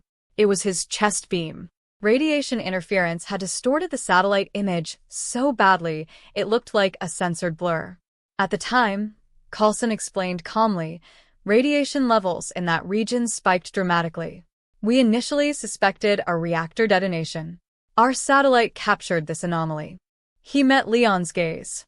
That location coincides with the 10 Rings compound where Mr. Stark was held. Can you tell me what weapon produced this energy discharge? Leon was speechless. SHIELD's efficiency was terrifying. Then again, considering how deeply Hydra had infiltrated the organization, maybe that wasn't surprising. Agent Coulson, Leon replied lightly. I'm just the younger brother. You'll probably hear the full story from Tony soon enough. With that, he vaulted cleanly over the 3-meter white wall into the Malibu mansion grounds, leaving Coulson outside. Coulson stared at the wall. His polite smile twitched slightly. Moments later, a Bluetooth call came in as Coulson returned to his car. He answered. How did it go? Sir. The target was not cooperative. Tight-lipped, is he? There was a brief silence on the other end. Very well. If Leon Stark won't engage, shift focus. Approach Tony Stark's assistant, Pepper Potts. And Leon? Natasha is currently on a assignment in the Far East. She won't be available for a few days. A pause. Send Sharon. That kid has a reputation for enjoying himself, doesn't he? Then let him. Yes, sir. Meanwhile, blissfully unaware of the incoming hospitality package S.H.I.E.L.D. was preparing for him, Leon was enjoying a hot shower. If he had known, he might have said, There's such a good deal waiting for me. Number 11. Starlight blind them. Youth has its advantages. Close your eyes. Open them again. Another day gone. When Leon woke up, an entire day had passed. Said. Tony was sitting backward on a chair beside the bed, arms folded over the backrest, watching him with wide, overly expressive eyes while sipping something that looked suspiciously like swamp-colored vegetable juice. Well, skinny kid, you're finally awake. Do you realize you just set a Guinness World Record? Tony drained the rest of the oversized beer mug of green sludge and swiped across a tablet, pulling up a violently fluctuating heart rate chart. Peak heart rate, 315 beats per minute. You're officially insane. And your weight? Also abnormal. Over 200 kilograms. I guarantee no girl wants you on top of her at that number. Getting you into the medical bay nearly killed me. Tony leaned forward. So, want to tell me what happened? Leon pulled on his shirt casually. Just ran a small superpower experiment. No big deal. In short, I got stronger. He quickly changed the subject. If I weigh over 400 pounds now, how exactly did you move me with those noodle arms of yours? Tony smirked. Excellent question. He ignored the slander and led Leon downstairs. Watch your... Boom. Leon stepped forward and immediately fell through a concealed hole in the floor. What the... There's a hole there, Tony added helpfully. Leon stared up from the workshop level. Did your inner husky awaken or something? Since when do you remodel by demolition? And you even covered it with cardboard? Thank you so much. Just ran a small experiment, Tony replied, copying Leon's earlier tone and flashing a smug grin. You did that on purpose. I'm writing this down. He dusted himself off as JRVS quietly logged the incident. Then he saw it, suspended among dozens of robotic arms, the silver, streamlined Mark II armor. Sleek. Refined. Elegant. Behind GLA*S nearby sat the Mark I armor, Tony's crude but historic first creation, salvaged and brought home earlier. Well, Tony folded his arms. Same core tech, but performance? Night and day. And the flight system? Fully operational. I'll show you. Before Leon could respond, Tony stepped into position as the robotic arms began assembling the suit around him piece by piece. Seconds later, wire. Crash.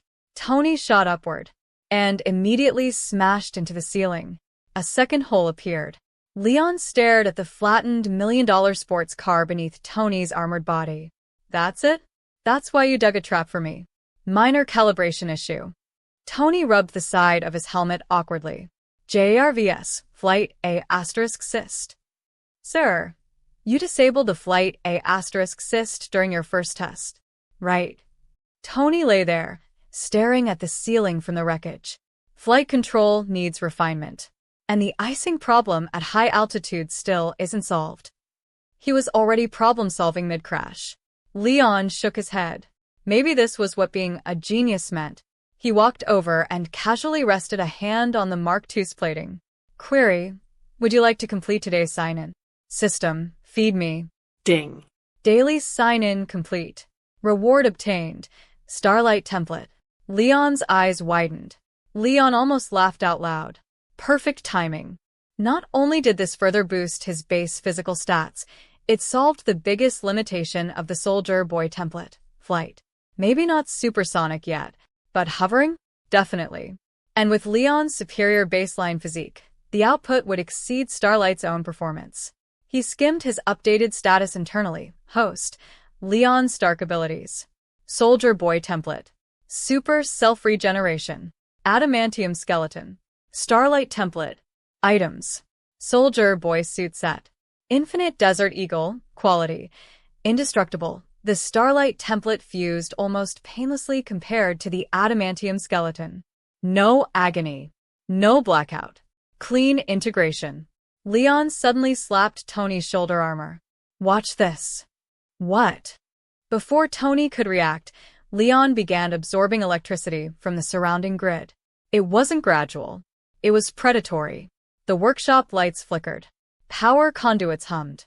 Even the Mark II systems began to surge. Tony's arc reactor sparked erratically as energy was siphoned from it. Leon. Sparks crackled across Tony's armor, briefly electrocuting him into silence. Leon's eyes glowed gold. His palms shone with concentrated radiance. He thrust both hands downward, energy discharged. And his body lifted. Unsteady. Wobbling. Floating upward in jerky increments. Tony stared, stunned. What the hell? That was exactly what he'd tried yesterday. Except Leon didn't need thrusters. He was the thruster. Because this was raw ability, not mechanical assistance, Leon had no HUD, no gyroscopic stabilizers. Just instinct. Under Tony's shouted guidance, he gradually adjusted his posture and output. The learning curve was steep. Then, Beep. Fingerprint lock disengaged. Pepper walked in wearing her office attire, 2 cups of coffee in hand. You too. Crash. Crash. 2 more million-dollar cars flattened. Leon and Tony lay sprawled across the wreckage of their respective landing pads. They looked at each other, then burst out laughing. Ha ha ha ha. ×2. Pepper stood frozen, coffee splashed across the floor, wondering what kind of madness she had just walked into. Number 12. Gather rosebuds. After cleaning up the spilled coffee, Pepper went upstairs to make 2 fresh cups. Leon and Tony ended their secluded cultivation session and followed her into the living room. The brothers settled into separate armchairs, sipping coffee while admiring the golden shimmer of the ocean beyond the floor-to-ceiling windows. Dinner? Tony asked. Obadiah's idea? Leon replied. They both turned toward Pepper. She nodded. To welcome the Stark brothers back after their near-death ordeal, Obadiah Stane had organized a banquet and specifically asked Pepper to fetch them, since neither of them had been answering their phones. Not answering? Tony frowned. How could that be? Leon quietly took another sip of coffee, glancing at the blacklisted name, Obadiah Stane, on his phone's contact list. JRVS. Explanation? Sir, before you began developing the armor, you instructed me to block all incoming communications to avoid disturbance. Right. That sounds like me. Tony. Pepper fixed him with a look. Is this your company or mine? He coughed awkwardly and changed the subject. If it's Obi, we'll go. When? Pepper stood, snatched his half-finished coffee from his hand, and walked away, black stockings accentuating every confident step. Now. Look at the time. Tony glanced at Leon. Leon shrugged. He was curious what Obadiah was really planning. That evening, a 5-star hotel near Stark Tower. Obadiah had reserved the entire venue. Reporters gathered like sharks scenting blood. By the time Tony and Leon arrived, each in their own vehicle, the entrance was packed 3 layers deep. Security barely kept the doors clear. Tony stepped out of his signature silver Audi R8. A valet hurried over. Another valet approached Leon and froze. The Jet Slagger wasn't exactly a standard motorcycle. No throttle. No conventional brakes. Just twin integrated control grips and a central digital interface. Mr. Leon, I'm terribly sorry, but I I don't know how to operate your vehicle. The valet, a statuesque young woman, was visibly nervous despite Leon's easy smile. No problem, Leon said gently, patting her shoulder. Just walk in front. It drives itself. Excuse me? Before she could process that statement, camera flashes erupted. The Stark brothers' first major public appearance in 3 months.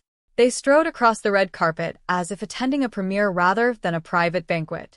And among the invited elites, a familiar journalist caught Leon's eye. Not that he was still thinking about certain memorable encounters. Leon, remember me? Christine Everhart approached in a purple off-shoulder evening gown. Of course I do. Leon slipped an arm around her waist and greeted her with a bold, unapologetic kiss, right in front of the cameras. Onlookers whispered, "Doesn't he worry about his image?" Someone nearby laughed. What image? He never had one to begin with. In fact, Leon's unapologetic lifestyle, combined with his striking looks, had earned him a surprising fan base in America's celebrity-obsessed culture. Leon. Have my babies. Get in line. Even a towering muscular man in suspenders shouted enthusiastically before being drowned out by a chorus of female voices. Leon was long accustomed to it. He had even hosted exclusive fan events before, though attendance requirements had been selective. Meanwhile, in a rare turn of events, Tony declined the advances of a former fling and scanned the room for someone else. Since Obadiah was busy giving interviews, the brothers split up to find refreshments. At the bar, Tony had barely ordered a scotch when Mr. Stark. Tony turned. Phil Coulson, Strategic Homeland Intervention, Enforcement and Logistics Division. Oh. The SHIELD people, Tony said casually. Pepper mentioned you. You tried talking to Leon too, right? It's SHIELD, sir. Close enough.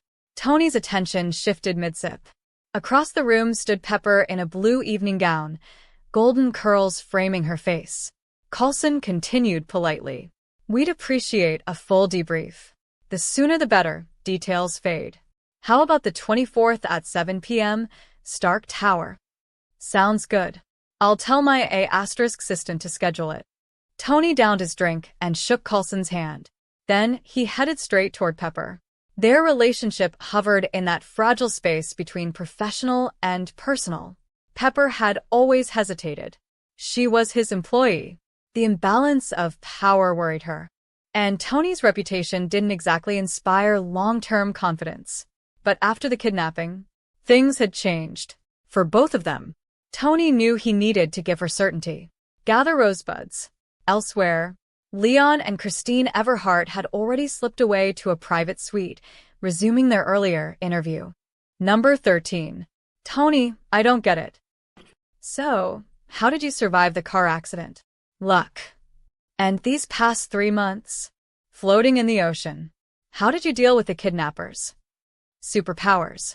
Don't joke. I heard it was a nuclear weapon. Rumor. You're seriously brushing me off like this? What exactly do you expect me to say?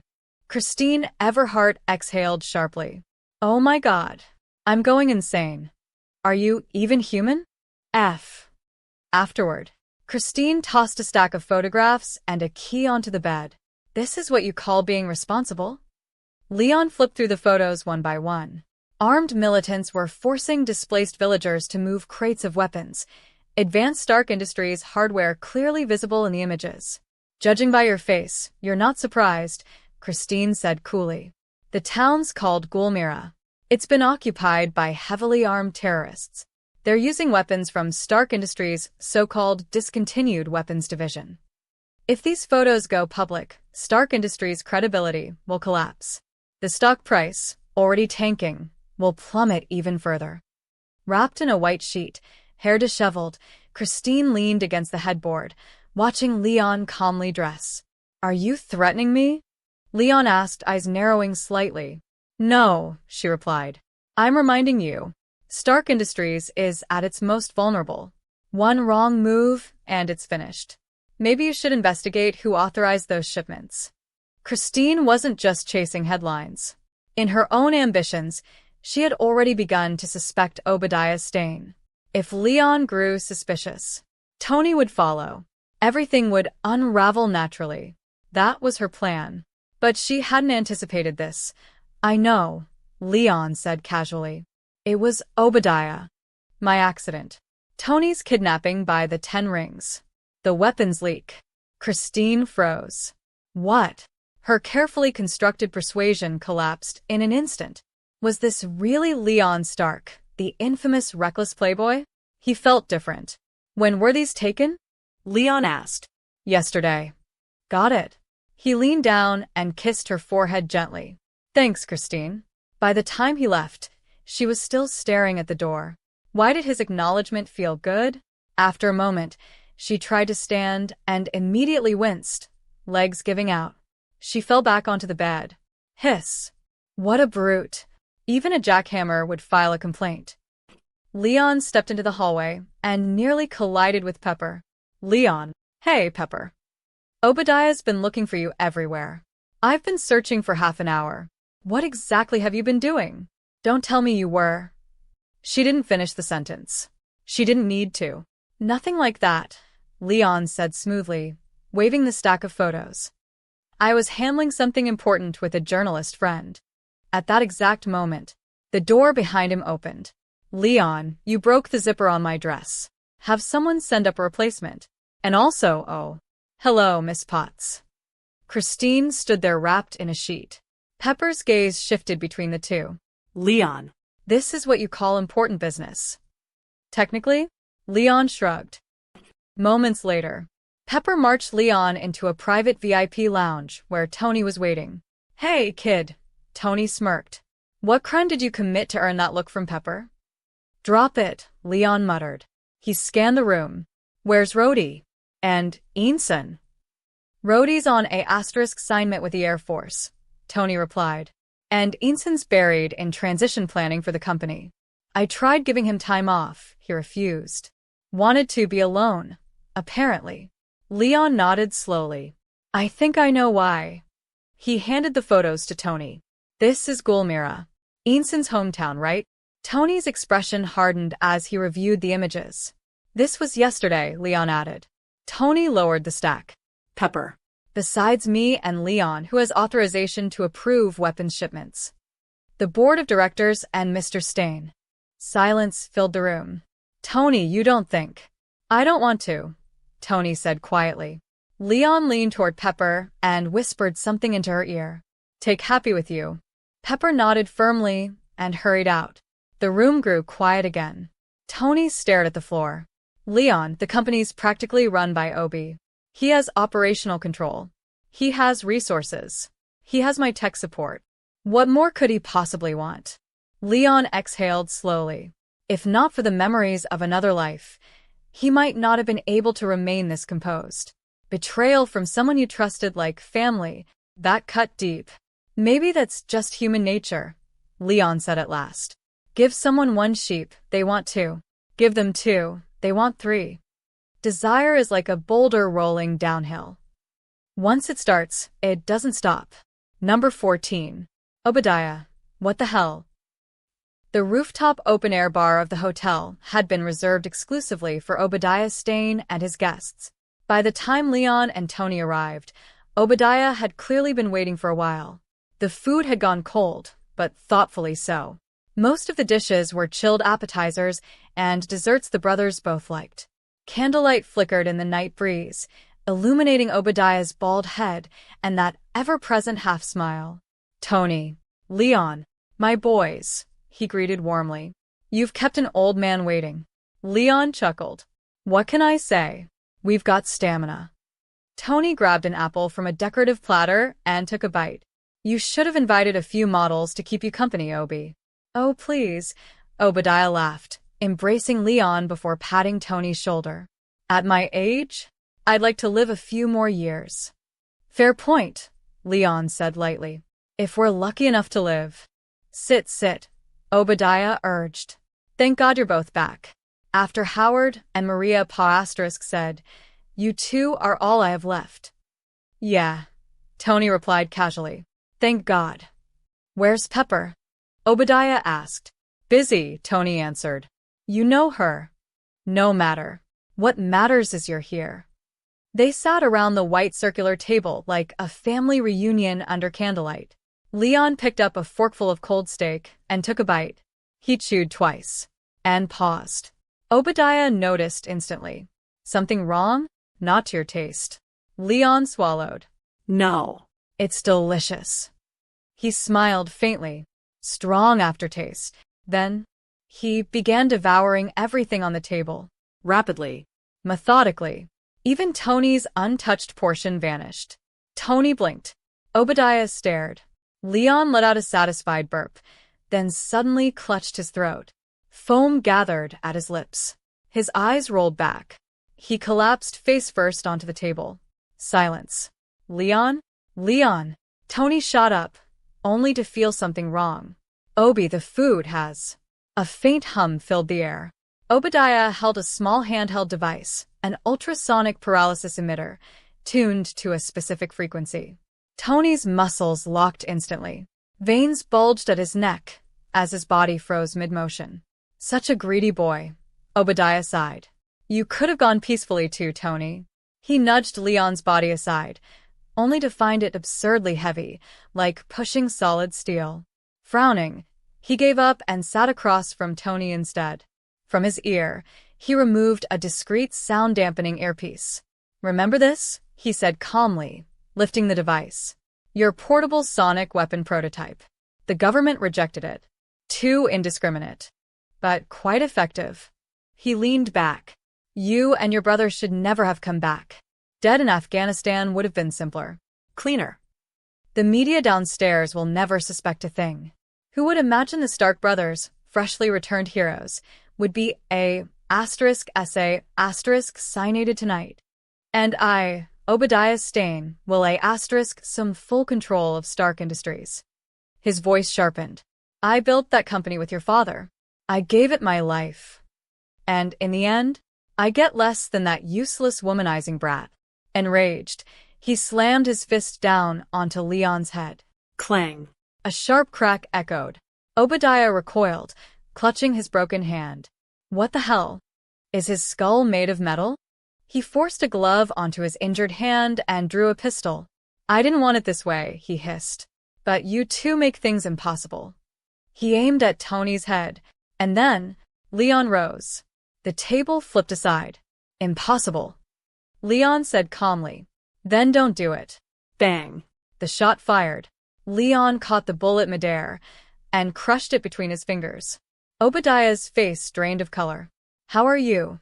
Not dead. Leon finished for him. Take a guess. Go to hell. Obadiah emptied the magazine in panic. 8 rounds.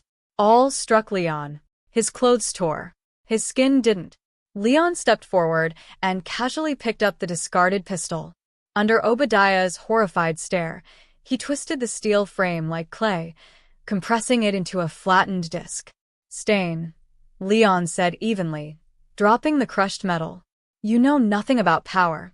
The disc hit the ground with a dull clang. So did Obadiah's last shred of hope. Understanding dawned too late. Leon's survival. Tony's escape. He had never been in control. Howard, Obadiah muttered bitterly. Was this your plan all along? Leon blinked. What was he talking about? If only Obadiah knew this steel body had nothing to do with Howard Stark. Leon stepped closer. Any last words? Obadiah didn't answer. He scrambled backward desperately until there was nowhere left to go. Behind him, hundreds of meters of open air. The city lights glittered below. At that moment, Tony finally staggered upright as the paralysis wore off.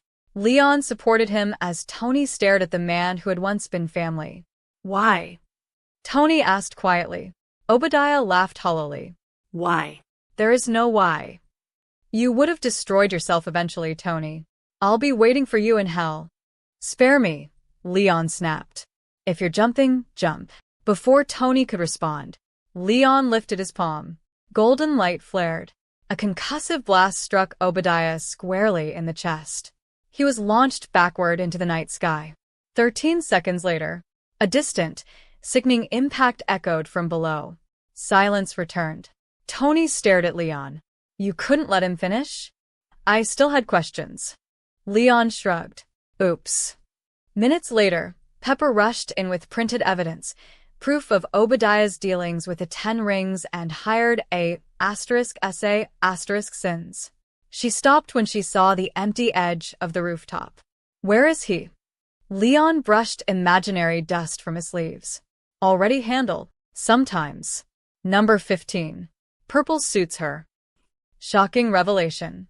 The mastermind behind the attempted murder of the Stark brothers turns out to be their own uncle, Obadiah Stane, one of the founding figures of Stark Industries. Is this a collapse of morality, or the darkest depths of human greed? Yesterday, Obadiah Stane leapt to his death from the rooftop of a 5-star hotel. Evidence of his crimes quickly surfaced, including but not limited to hiring a *sins, conspiracy to commit murder, illegal arms trafficking, collusion with foreign terrorist organizations. This concludes today's report. We will continue to follow developments. Stark Tower, formerly Obadiah's office, now Leon's. Leaning back in the executive chair, legs crossed, Leon closed the news window with a sigh. If you'd behaved yourself, Obi, I wouldn't be sitting here. With Obadiah gone, a power vacuum had formed inside Stark Industries.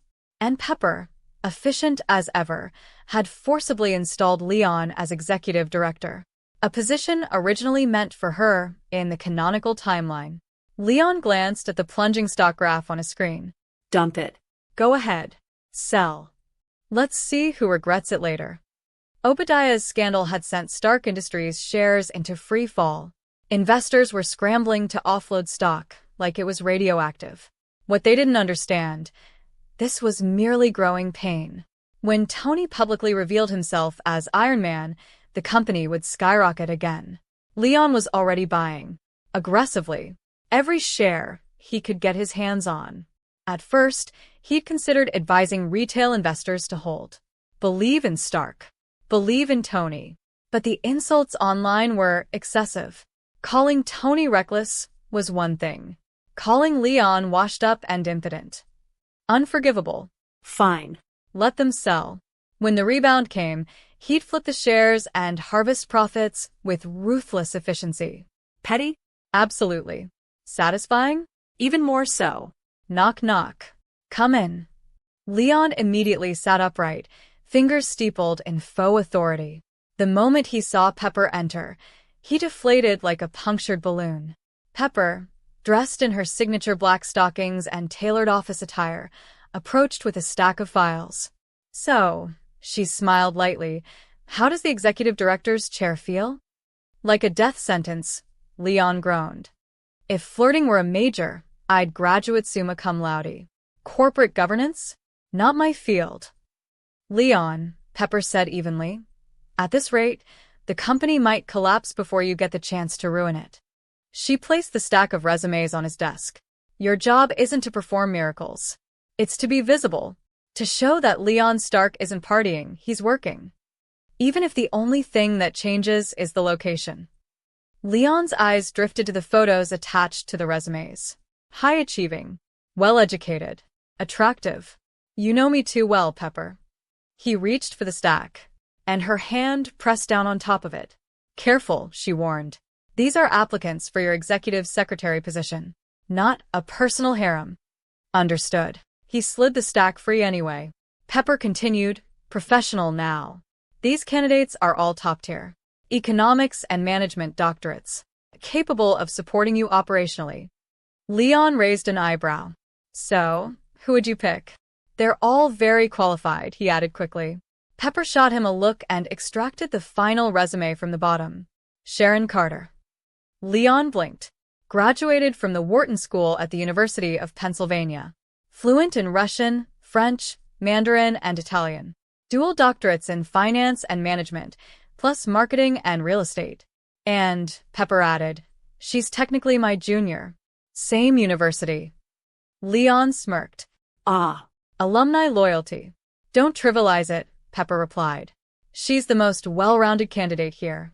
Business. Diplomacy. Intelligence. Leon studied the attached photograph. Blonde. Sharp-eyed. Polished. Exchange program at Tsinghua University, he murmured. Interesting. I thought you two might have common ground, Pepper said. Fine. Let's meet her. Pepper nodded and sent a message confirming the interview. Then she paused. Leon. She's a good girl. Don't cross lines. She even has a law license. Leon raised both hands. I promise. Outwardly. Internally, he knew exactly who Sharon Carter was. SHIELD agent. Strategic placement. Which meant this was no coincidence. If Fury couldn't send Natasha yet, Sharon would do. Leon wasn't offended. He was amused. Better in his office than spying elsewhere. And frankly, he could use someone competent. Very competent. A few minutes later, there was another knock. Pepper straightened slightly. Come in. The door opened. A woman stepped inside wearing a fitted purple dress beneath a tailored blazer. Poised. Composed. Professional. Sharon Carter, she introduced herself calmly. Reporting for the executive secretary interview. Leon leaned back slowly. Purple. Yes. Purple suited her remarkably well. Miss Carter, he said smoothly. Welcome to Stark Industries. Behind the charm in his smile, his mind was already calculating. If S.H.I.E.L.D. wanted a game, he'd happily play. But on his terms. Number 16. Sharon Carter, thoroughly outplayed by Leon. Knock, knock. Not long after Pepper left, another knock sounded at Leon's office door. Come in. The rhythmic click of high heels followed. A blonde young woman stepped inside, dressed in a purple off-shoulder bodycon dress. Semi-sheer black stockings traced the curve of her legs, the overall look polished yet subtly provocative. Sharon Carter. On paper, she was a 22-year-old prodigy with dual doctorates. In reality, a S.H.I.E.L.D. operative placed here to get close to Leon. Leon was 16 years older than her. If he hadn't already known her real identity, her age alone would have made it hard to connect her to an intelligence agency. S.H.I.E.L.D. really spared no effort. Good afternoon, Mr. Leon, Sharon said smoothly. I'm Sharon Carter, here to interview for the executive secretary position. It's a pleasure. How pleased. Leon replied lazily. Excuse me? Relax. I'm joking. He gestured toward the seat across from him. Sharon sat, smoothing her dress with careful composure. Whether the tension in her shoulders was genuine or performed, only she knew. Silence filled the office. Leon said nothing. He simply looked at her. Not subtly. His gaze traveled from head to toe, slow and deliberate. Minutes said. Finally, Sharon spoke, lips slightly parted. I apologize, Mr. Leon. Some today was only an interview, so I didn't wear formal office attire. If it's inappropriate, I can return home and change. She began to rise. Leon lifted a hand. No need. He stood and walked around behind her, placing both hands lightly on her bare shoulders. The moment his skin touched hers, her body stiffened for a fraction of a second before she forced herself to relax. Leon noticed. She wasn't Natasha Romanoff. She didn't have that Red Room composure. Good. That made things interesting. Just as he was considering how to subtly shift this dynamic in his favor, Master Leon, Mr. Stark is calling. Jarvis's voice came through his earpiece. Leon stepped away. Put him through. Sharon exhaled quietly, relief flickering across her face. For a moment, she had thought he might escalate things immediately. Still, up close, Leon Stark was even more striking than in photos. Charismatic. Confident. Dangerous. If she could extract intelligence without crossing certain lines, ideal. If not, she had her training. Leon finished the call quickly. Tony was ready. It was time. Leon turned toward the door, but Sharon stepped in front of him. Mr. Leon, Miss Potts instructed that you remain in the office during this sensitive period. For stability optics. Oh. He approached her slowly, until she was backed lightly against the wall. So tell me, Miss Carter, he murmured. Are you my secretary or Pepper's? I am your secretary, Mr. Leon. Then listen to me. His tone shifted, soft, but commanding. Move. She hesitated, only for a second, then stepped aside. Leon opened the door. Good. Handle the office. I trust you. And just like that, He left. a few minutes later, believing herself alone, Sharon leaned back against the wall and exhaled deeply. She reached down to adjust her stockings. One had snagged slightly when she lost her balance earlier. The door suddenly opened again. "Oh, right," Leon said casually from the doorway. "That outfit suits you. No need to copy Pepper's corporate uniform style. I'm tired of that look." Sharon froze. Leon paused, then shut the door again. After a brief moment, it opened once more. "One more thing," he added lightly. "Lock the door next time." And then, he was gone for good. Sharon stood there, cheeks flushed, not entirely from embarrassed meant. She wasn't sure what unsettled her more, his confidence. Number 18. JRVS. I was here first. Phew, this is the last step. Leon took a steadying breath. With a thought, he attempted to store the newly reinforced soldier boy's shield, originally system-issued, back into the system's storage space. It worked. In the blink of an eye, the shield vanished from his hand and reappeared within the storage space, accessible only to him. Now, Leon understood. As long as the equipment's fundamental structure and identifying features remained intact, so long as it retained its core identity, system-issued gear could be upgraded without losing its storage compatibility. That drastically expanded the practicality of the system's storage space. Ideas flooded Leon's mind, but he forced them down for now. He mounted the jet glider, ready to pay another visit to Gulmira and deliver some warmth to the 10 rings. Just then, the system notification chimed in his ear. Right. A new day had begun. RC. Leon remembered her well, the only female member of the Autobot team in Transformers, Prime, and undeniably the series' leading heroine. Tall, resilient, responsible, kind, and effortlessly cool. It was hard not to love RC. Ironically, in his previous life, Leon had been quite the fan. But this IF version backstory was brutal. The tragic stacking was absurd. Ceased cognitive function? Please don't tell me she's basically a Cybertronian vegetable. Concerned, Leon summoned RC from the system's storage space. And then, what the hell? This pile of scrap is RC? Before him stood what looked like a battle-damaged, rust-eaten motorcycle that had seen one too many wars. Its original paint was completely gone beneath layers of corrosion. This wasn't even worth selling as scrap. RC.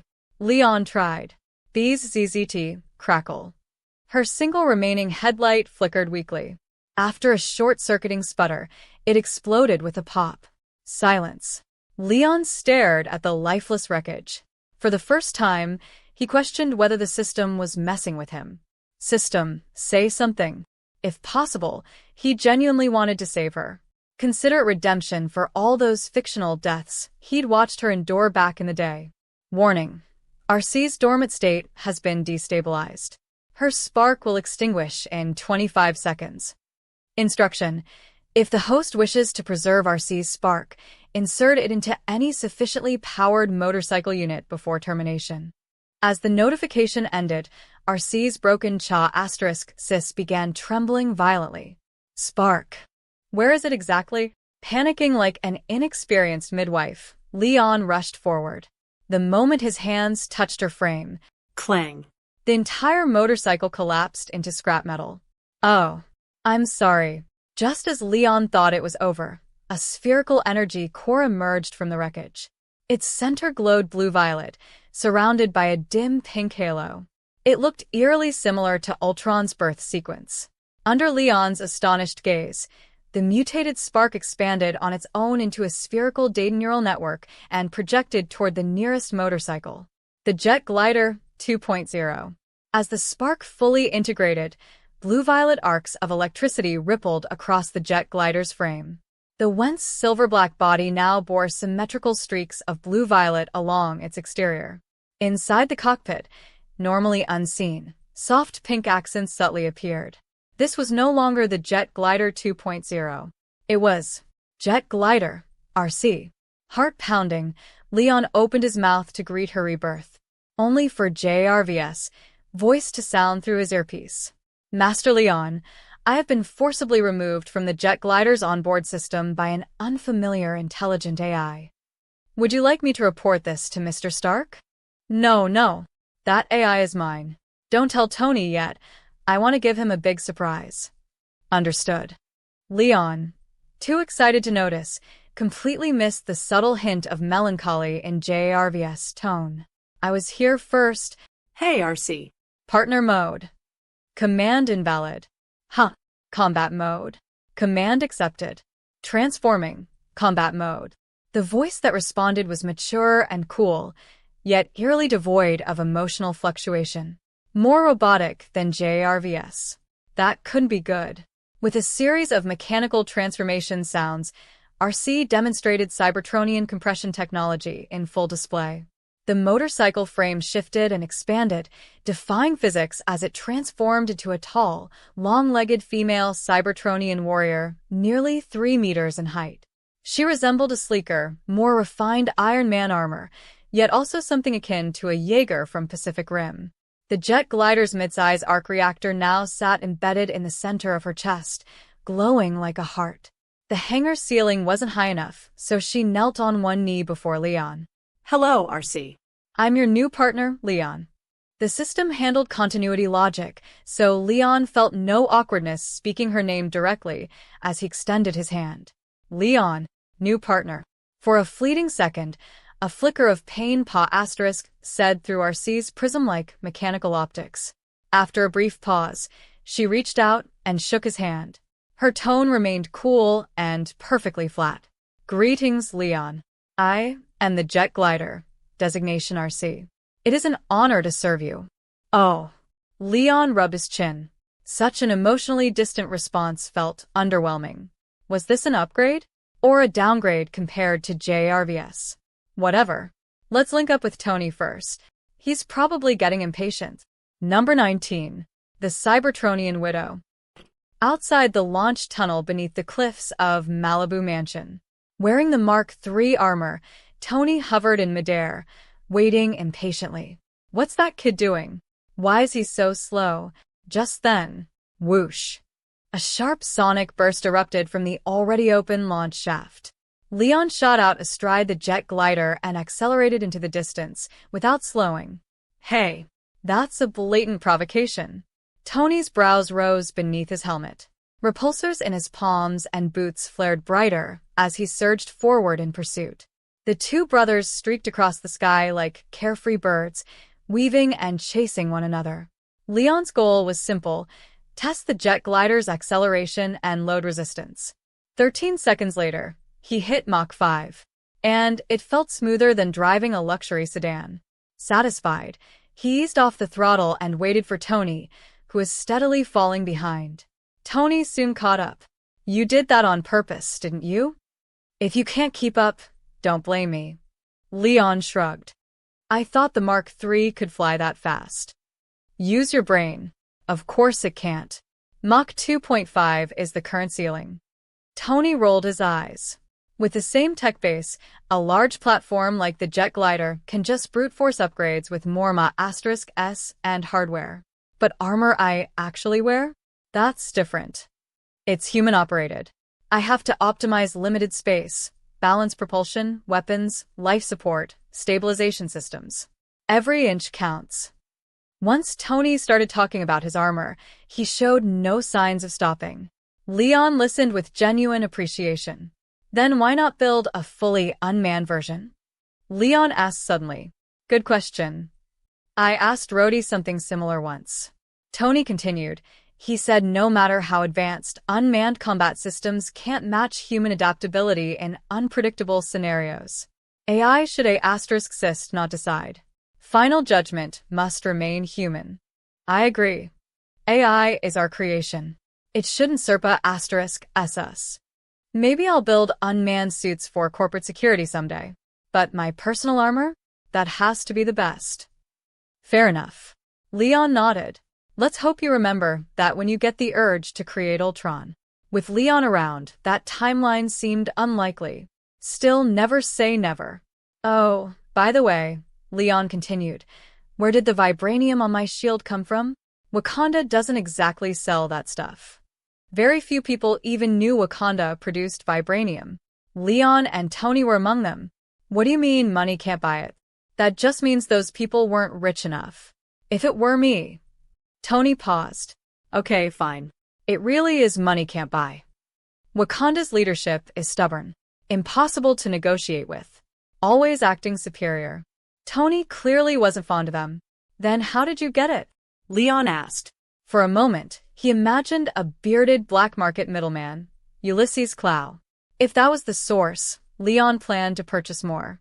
While Wakanda's elite can be difficult, Tony said, King T'Chaka himself was surprisingly reasonable. When he heard I only needed enough vibranium to make a shield, he immediately agreed to provide raw vibranium, free of charge. Leon narrowed his eyes. Free is usually the most expensive price. So what's the catch? Tony grinned. Figured you'd see through that. King T'Chaka mentioned his youngest daughter, Shuri, is very interested in modern technology. He'd like her invited to Stark Industries' next tech expo. I see. Leon fell silent.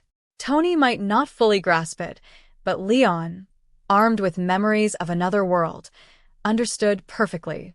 Wakanda might appear primitive, but with a vibranium mountain beneath them, their technology was centuries ahead of the outside world.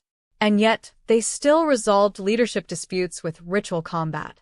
Leon didn't fully understand, but he respected it. Beyond vibranium, Wakanda also possessed something even more secretive, the heart-shaped herb.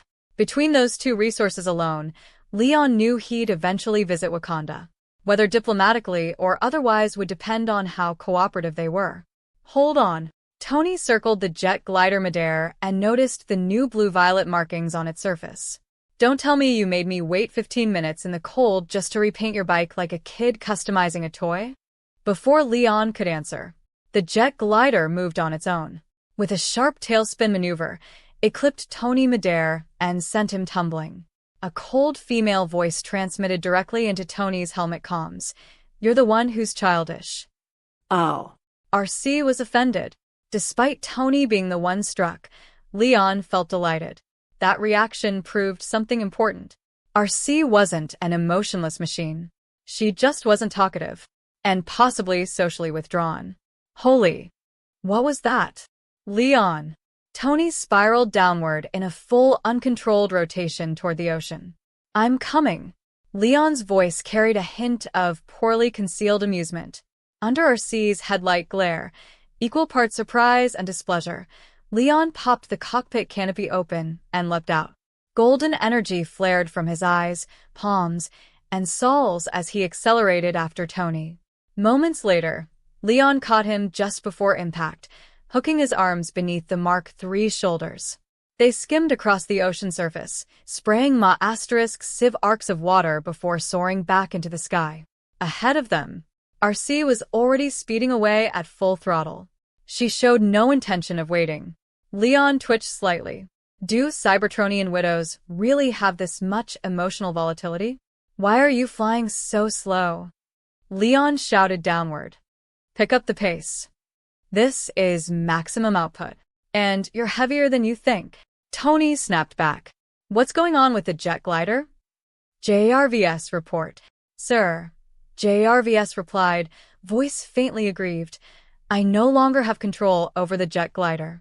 The intelligent AI designated RC, acquired by Master Leon, has removed my access privileges. What? AI can be picked up off the street now. Tony blinked behind his helmet display. Had he missed something? Number 20. You're the only one I want. Watching RC shrink into a distant black speck against the horizon, Leon knew she would eventually return on her own. Even so, he made a snap decision. Tony, lend me some juice. Without waiting for permission, Leon placed his hand directly over the miniature arc reactor embedded in Tony's chest and began rapidly absorbing its electrical output. Within seconds, the Mark III armor shut down.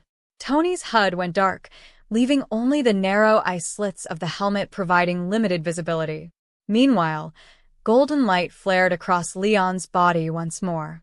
He grabbed Tony around the torso and executed a second-stage acceleration burst toward RC. Holy! Leon, are you trying to kill me? The arc reactor's overloading, cut it out. Just hang in there, bro. I'll be quick. Leon REA assured him while shouting ahead. Hey, RC. That's Tony, my twin brother. He was joking earlier. He didn't mean to offend you. Twin brother. RC's voice carried a faint chill. Does he not know that casually criticizing a girl's appearance is extremely rude? Leon immediately realized the issue. He shook Tony slightly. Well, apologize. Tony currently dangled in Leon's grip like a powerless kitten. With his armor offline, he couldn't even resist. RC, right? I'm sorry. I didn't expect a motorcycle to also be a perceptive, emotionally aware young woman. I spoke without thinking. I apologize for what I said. You're very beautiful. He hesitated before adding. After all, I built that bike. What father wouldn't be proud of something he poured his heart into? Then, panicking, wait, I'm not calling you my kid. Just a metaphor. A metaphor. Awkward laughter echoed over comms. Silence. RC didn't respond. The three of them continued streaking through the sky in tense quiet. After a long pause. Let this be the last time, Leon's brother. Understood. Tony exhaled in relief. Leon stopped siphoning energy. The Mark III rebooted instantly as power flowed back into the systems. Thrusters reignited, stabilizing Tony midair. At the same time, Leon's golden glow faded without external energy input. He immediately began plummeting toward the ocean. Tony considered letting him fall for a few seconds as payback. But RC reacted first. With what could only be described as reluctant concern, she dove down and caught Leon mid-fall.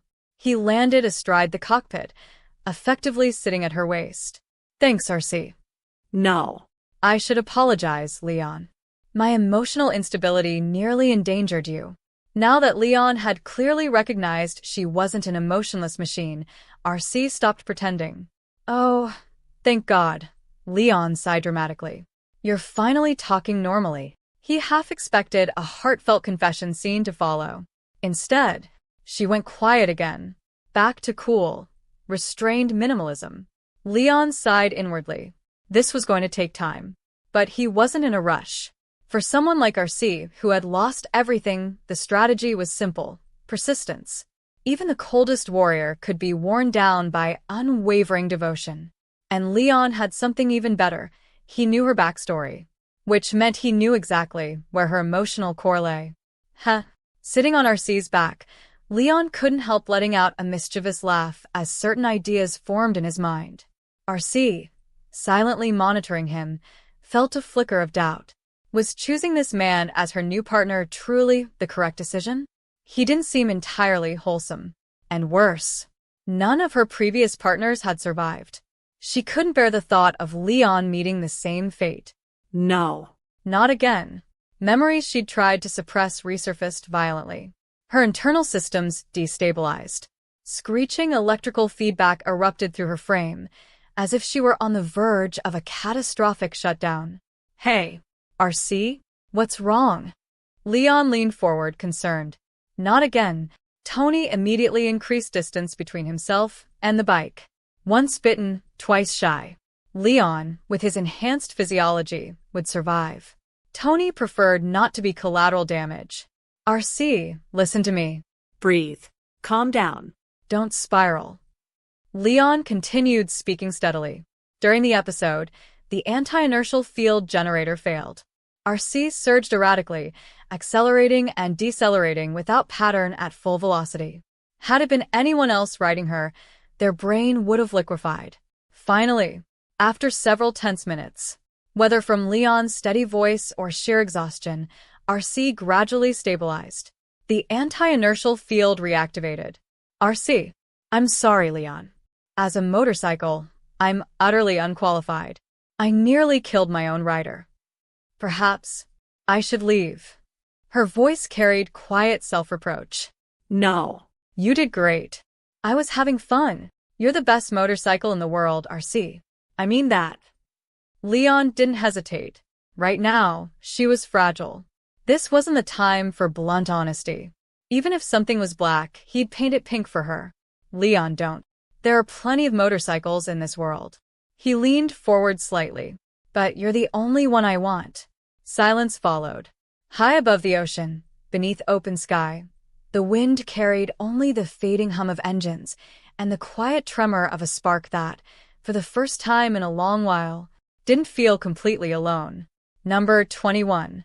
A hero's arrival. But you're the only one I want. Leon, you. Leon's sincerity caught RC completely off guard. Flustered and self-conscious, she fell silent again. Right then, Tony's voice cut in at the worst possible moment, shattering the budding atmosphere. Guys. Now's not exactly the time for flirting. We're almost there. Far ahead, barely visible on the horizon, Gulmira emerged beneath a haze of smoke. War clouds loomed above the village like a distorted mushroom cloud. Tony, Leon asked with a faint smile, when's your next cover model date? Why? Tony immediately grew suspicious. Just wondering, Leon replied casually. Then he revealed his true intent.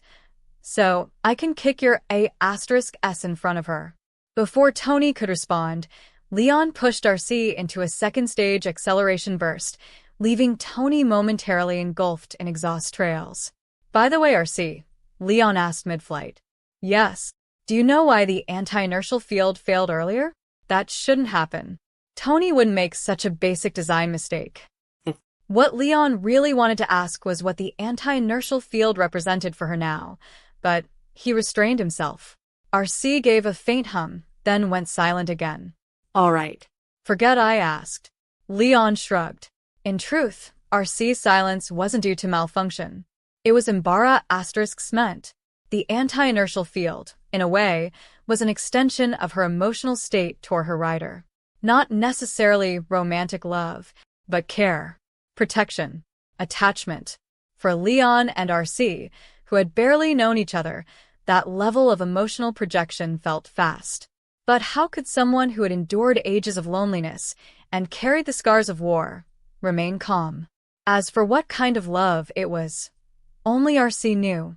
After all, love rarely follows logic. Notification. RC's partner mode unlocked. Woo. Leon's grin widened.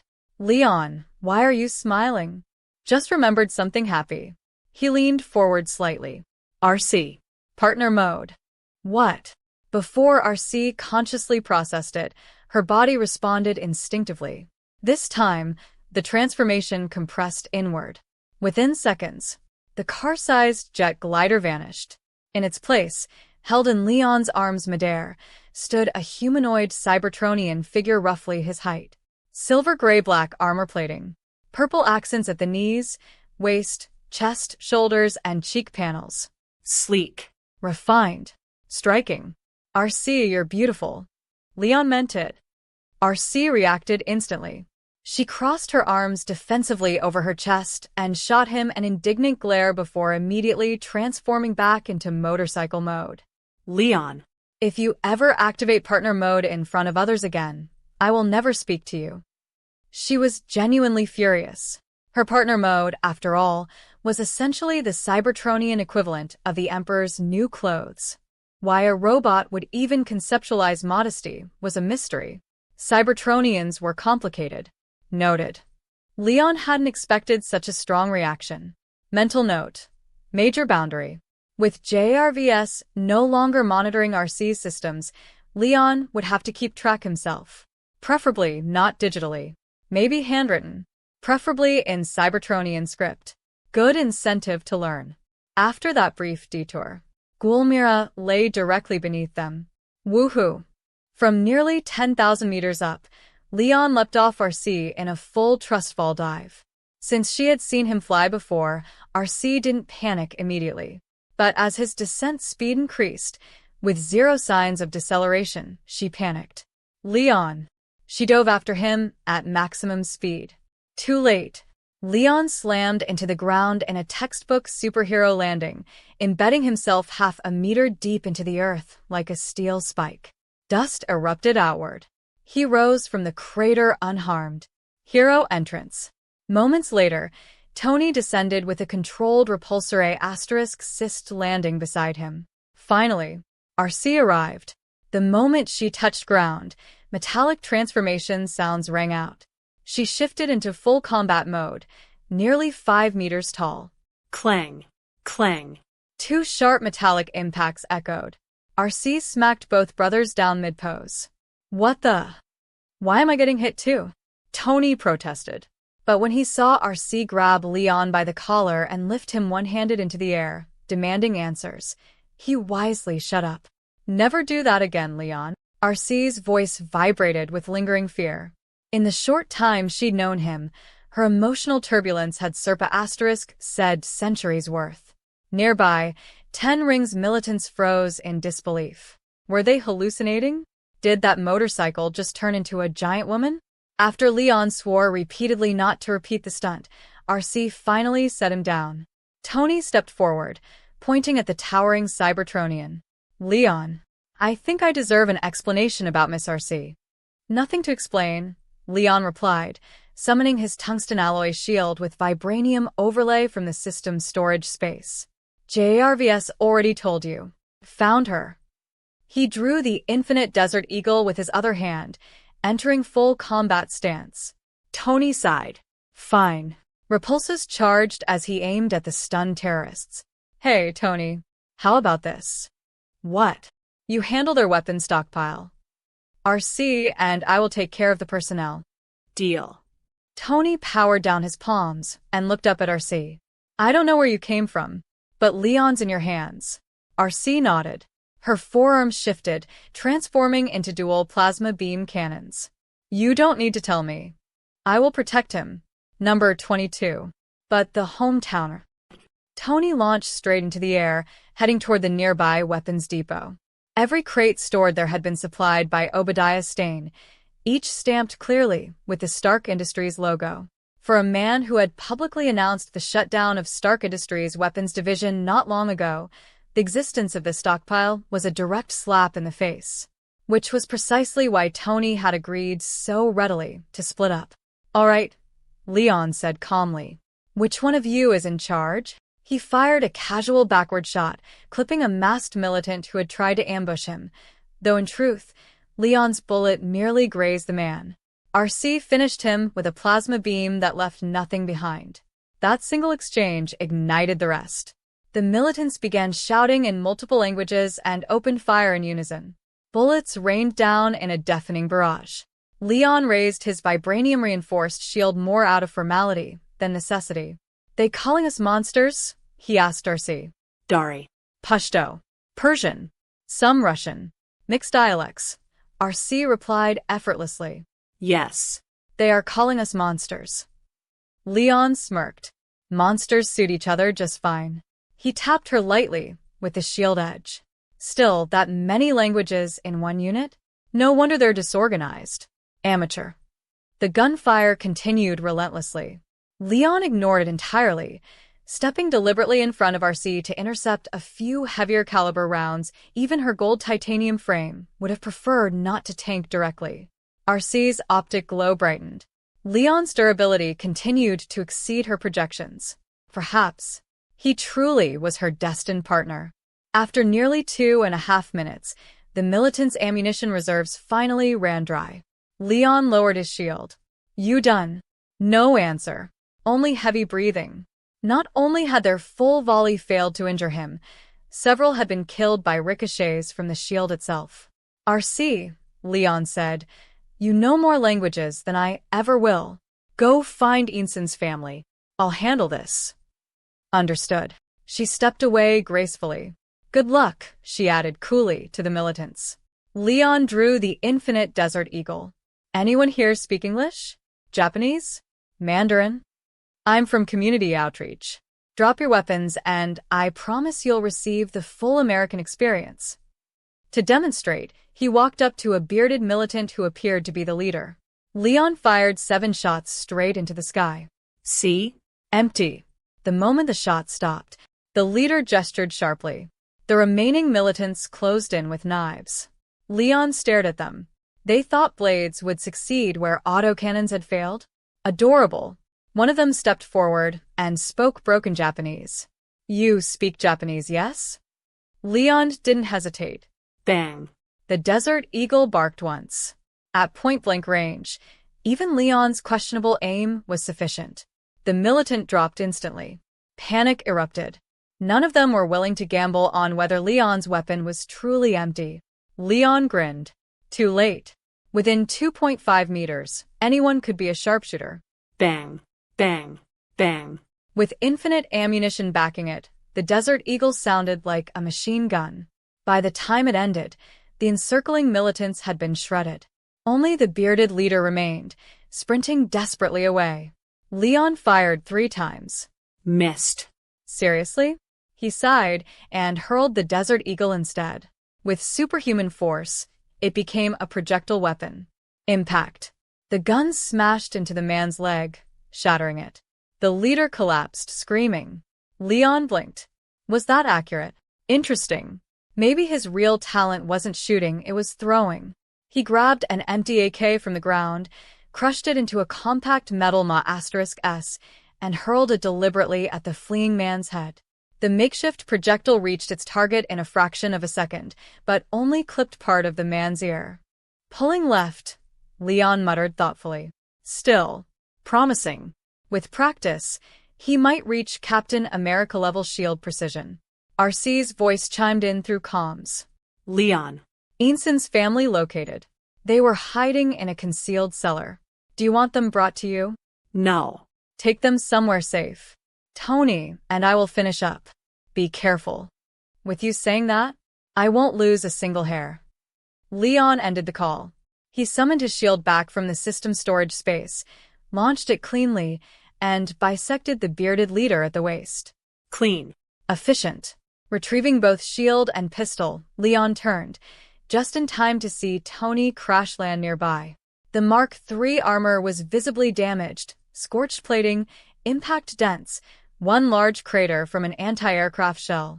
Well, if it isn't Iron Man, Leon teased. Need a hand? I've got it. Tony attempted to stand.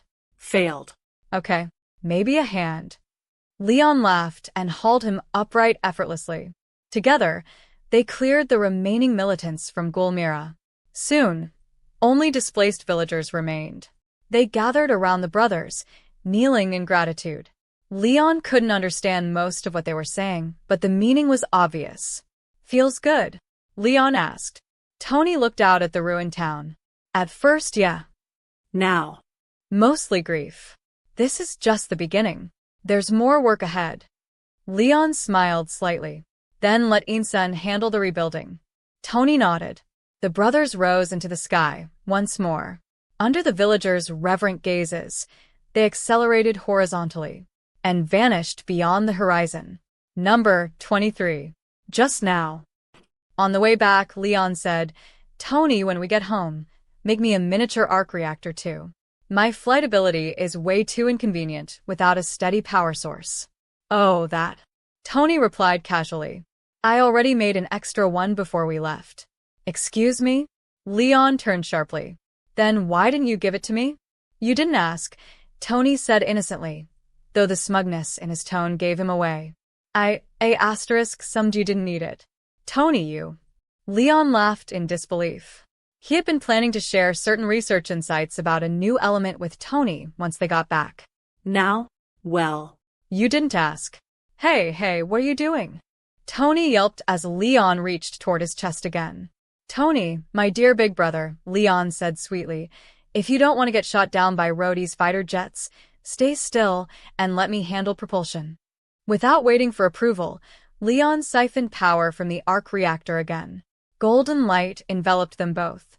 In a streak of radiance, Leon pulled Tony forward in a blazing arc, blasting past a patrolling F-22 at extreme speed. RC, meanwhile, escorted Inson's wife and daughter along a safer coastal route by sea.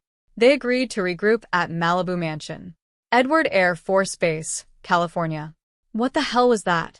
The F-22 pilot stared at the golden streak that had just overtaken him at Mach 1.5. Within minutes, Edwards Air Force Base was in chaos. Radar data showed estimated speed over Mach 5. Radar cross-section, minimal visual confirmation, golden energy arc duration on radar. Less than a second. If that technology belonged to a foreign power, they were already outmatched. NSA got anything? They're asking if it was ours. CIA. Same question. Damn it. Get Colonel Rhodes in here. Soon enough, Colonel James Rhodes arrived. What's going on? An officer replayed cockpit footage on the main screen. A brilliant golden streak flashed across the frame, clean trajectory, deliberate movement. Not a natural phenomenon. Rhodes replayed it several times. What's the projected flight path? Mid-Pacific, Malibu coastline, Los Angeles. Malibu. Rhodes' eyes narrowed. The Stark brothers' cliffside mansion was located precisely along the Malibu coast. I'll make a call. Malibu Mansion. Tony, a *cyst by Leon and Dummy, was in the middle of awkwardly removing the damaged Mark III armor when Rhodey called. Click. Tony. Hey, Rhodey. What's the good news? Rhodes. Tony, I need a favor. Tony. Sounds promising. Go on. Rhodes. A golden, unidentified flying object just overtook one of our patrol fighters. Leon off to the side, cool. Must have been fast. Rhodes. Leon? You're there too? Leon. Yep. Tony and I were out for a spin. Rhodes. Well, that object is heading toward your house. If you know anything, I need to know now. Tony. No worries. Leon, easy. Rhodes. What are you two doing? Leon. Tony tripped getting out of the car. I'm applying hydrogen peroxide. Tony. That is blatant slander. Watch it. Be careful with that area. Think of your future nieces and nephews. Rhodes. Rhodes. Tony. Please don't tell me you injured your cavernous body. Tony. Rhodey, I'm busy. Gotta go. Click. Rhodes lowered the phone slowly. Before the call, he was 90% sure the UFO was Tony. After the call, 100%. Unidentified object is friendly, Rhodes announced dryly. He removed his uniform jacket. He was going to Malibu. Stark Tower, R&D Division. Dr. Ho In-sun, now serving as Chief Scientific Consultant, sat in his office, watching live news replays. 15 miles outside Gulmira have been described as a living hell. Armed militants backed by what appears to have been Obadiah Stane have displaced countless civilians. In-sun closed his eyes. Maya, I'm coming to find you. Looking for someone? Leon and Tony entered without knocking. Tony, In-sun began, I don't believe I'm fit to continue as Chief Scientific Consultant. As a husband and father, He froze. Behind the Stark brothers, His wife. his daughter, Alive. Maya? They ran into his arms. How are you here? Mr. Leon and Mr. Tony saved us, Maya said tearfully. And Sister Ursi. Aya added brightly. In-sun's eyes reddened. I don't know how I can ever repay you. That's easy, Tony said, snapping his fingers. I just established the Gulmira Relief Foundation. It needs a president. You did. Just now. In-sun didn't hesitate. I accept. Rebuilding his homeland alongside his reunited family. There was no greater calling. Leon stared at Tony. When did you set that up? Tony turned, walking away with effortless swagger. Just now. Leon clicked his tongue. Unbelievable. He pulled that off again. He hurried after Tony, leaving In-sun and his family in their long-awaited reunion. Number 24. Shield Kid? More like Shield Daddy. After settling In-sun and his family, Leon and Tony returned home to find Colonel James Rhodes already waiting in the living room, granted access by JRVS. Tony. Leon. Rhodey said with an overly polite smile. I believe I'm owed an explanation. Leon and Tony exchanged a glance. Leon shrugged, he didn't care. Tony nodded and gestured for Rhodey to follow him down to the underground workshop where the Iron Man armors were stored. Rhodey wasn't just military. He was family. After Tony's detailed explanation, Rhodey stood before the 3 displayed armors, visibly stunned. My God.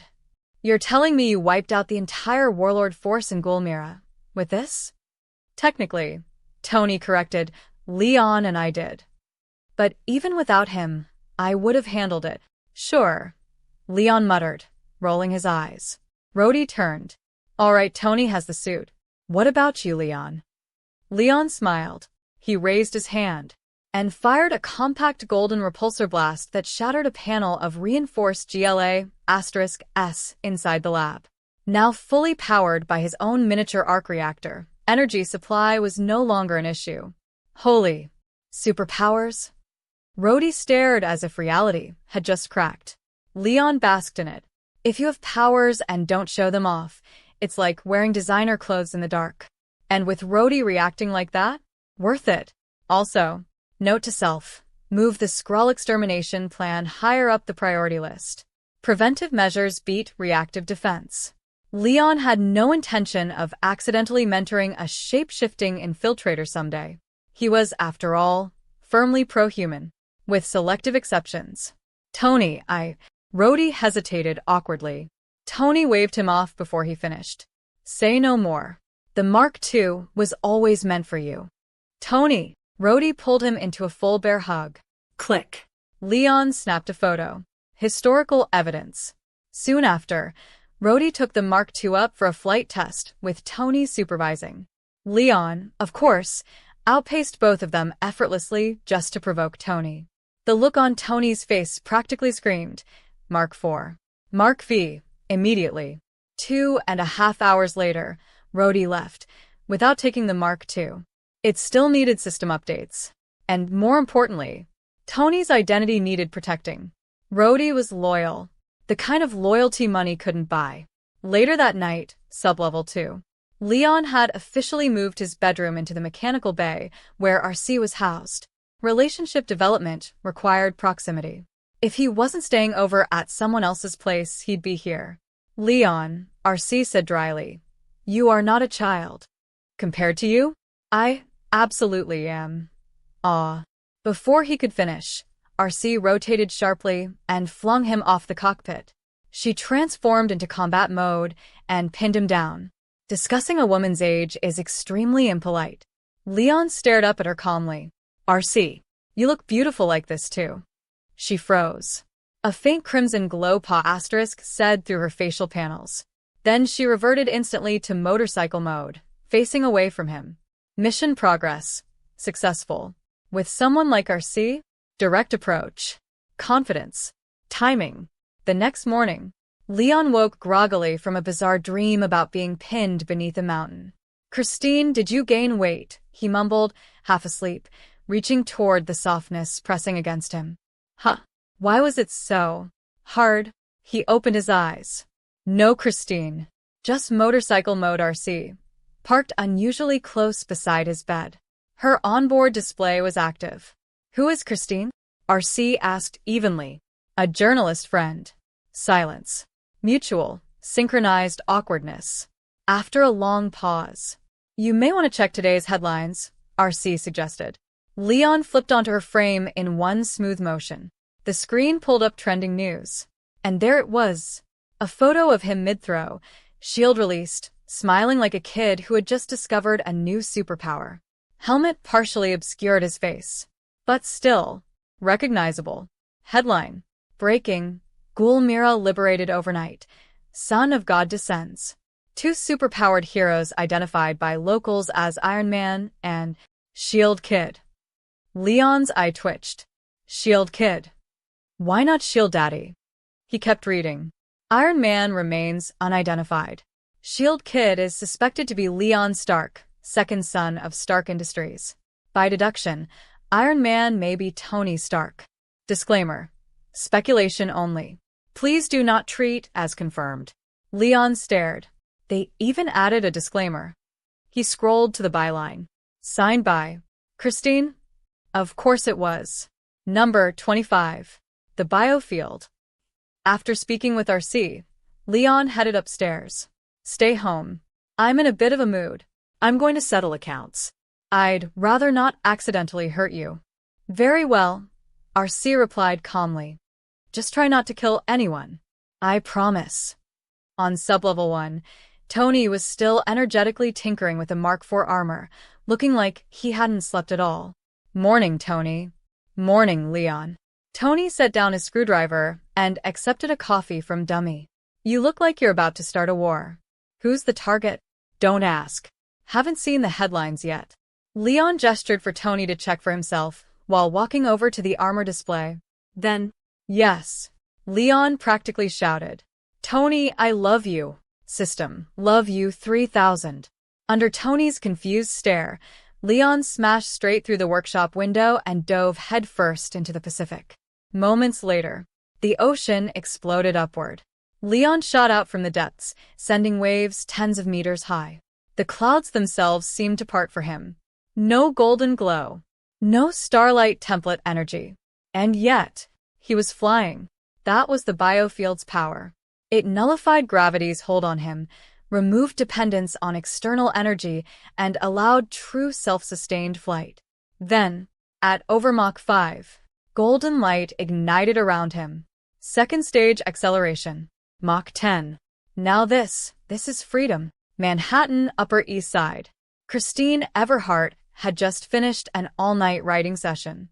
Now she was enjoying a long, luxurious soak in her bathtub.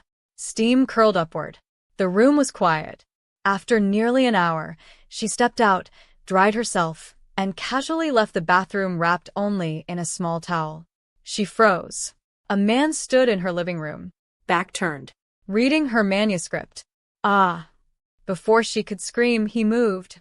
One arm around her waist. One hand over her mouth. Breathe, Christine." "Leon?" "Yeah." He let go. She faced him and realized her towel had slipped. How did you even get in here?" "With a key." He jingled the spare key she had once given him, along with those Gulmira photos. Leon's expression hardened. "You exposed my identity." Christine straightened slowly. Confidence returned. "I recognized you immediately from the photo. Anyone who knows you would." She crossed one leg over the other, composed despite the situation.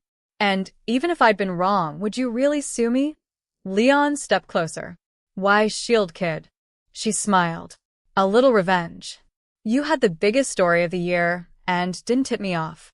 I had to pull an all-nighter." Leon tilted her chin upward. "You're not afraid I'd be angry?" "No." "Why?" "Because you never intended to hide." She held his gaze steadily. "That half-helmet? Symbolic at best. With modern facial recognition, it's only a matter of time." "I just accelerated the inevitable." Leon went silent. She wasn't wrong. He and Tony had planned to reveal themselves eventually, strategically. Let Stark Industries stock fall. Buy back shares from former Obadiah loyalists. Then drop the superhero bombshell and rebound the company overnight, alongside clean arc reactor energy. Christine had forced his hand early, which meant he'd need to reclaim the narrative fast. And absolutely rebrand. Shield Kid was not happening. Leon leaned closer. "Christine, I'm still annoyed." She arched a brow playfully. "Should I be worried?" He smirked faintly. "Let's just say, next time, coordinate with me first." Her smile widened. "Deal." Part 1 end here. Comment your best part and subscribe for more.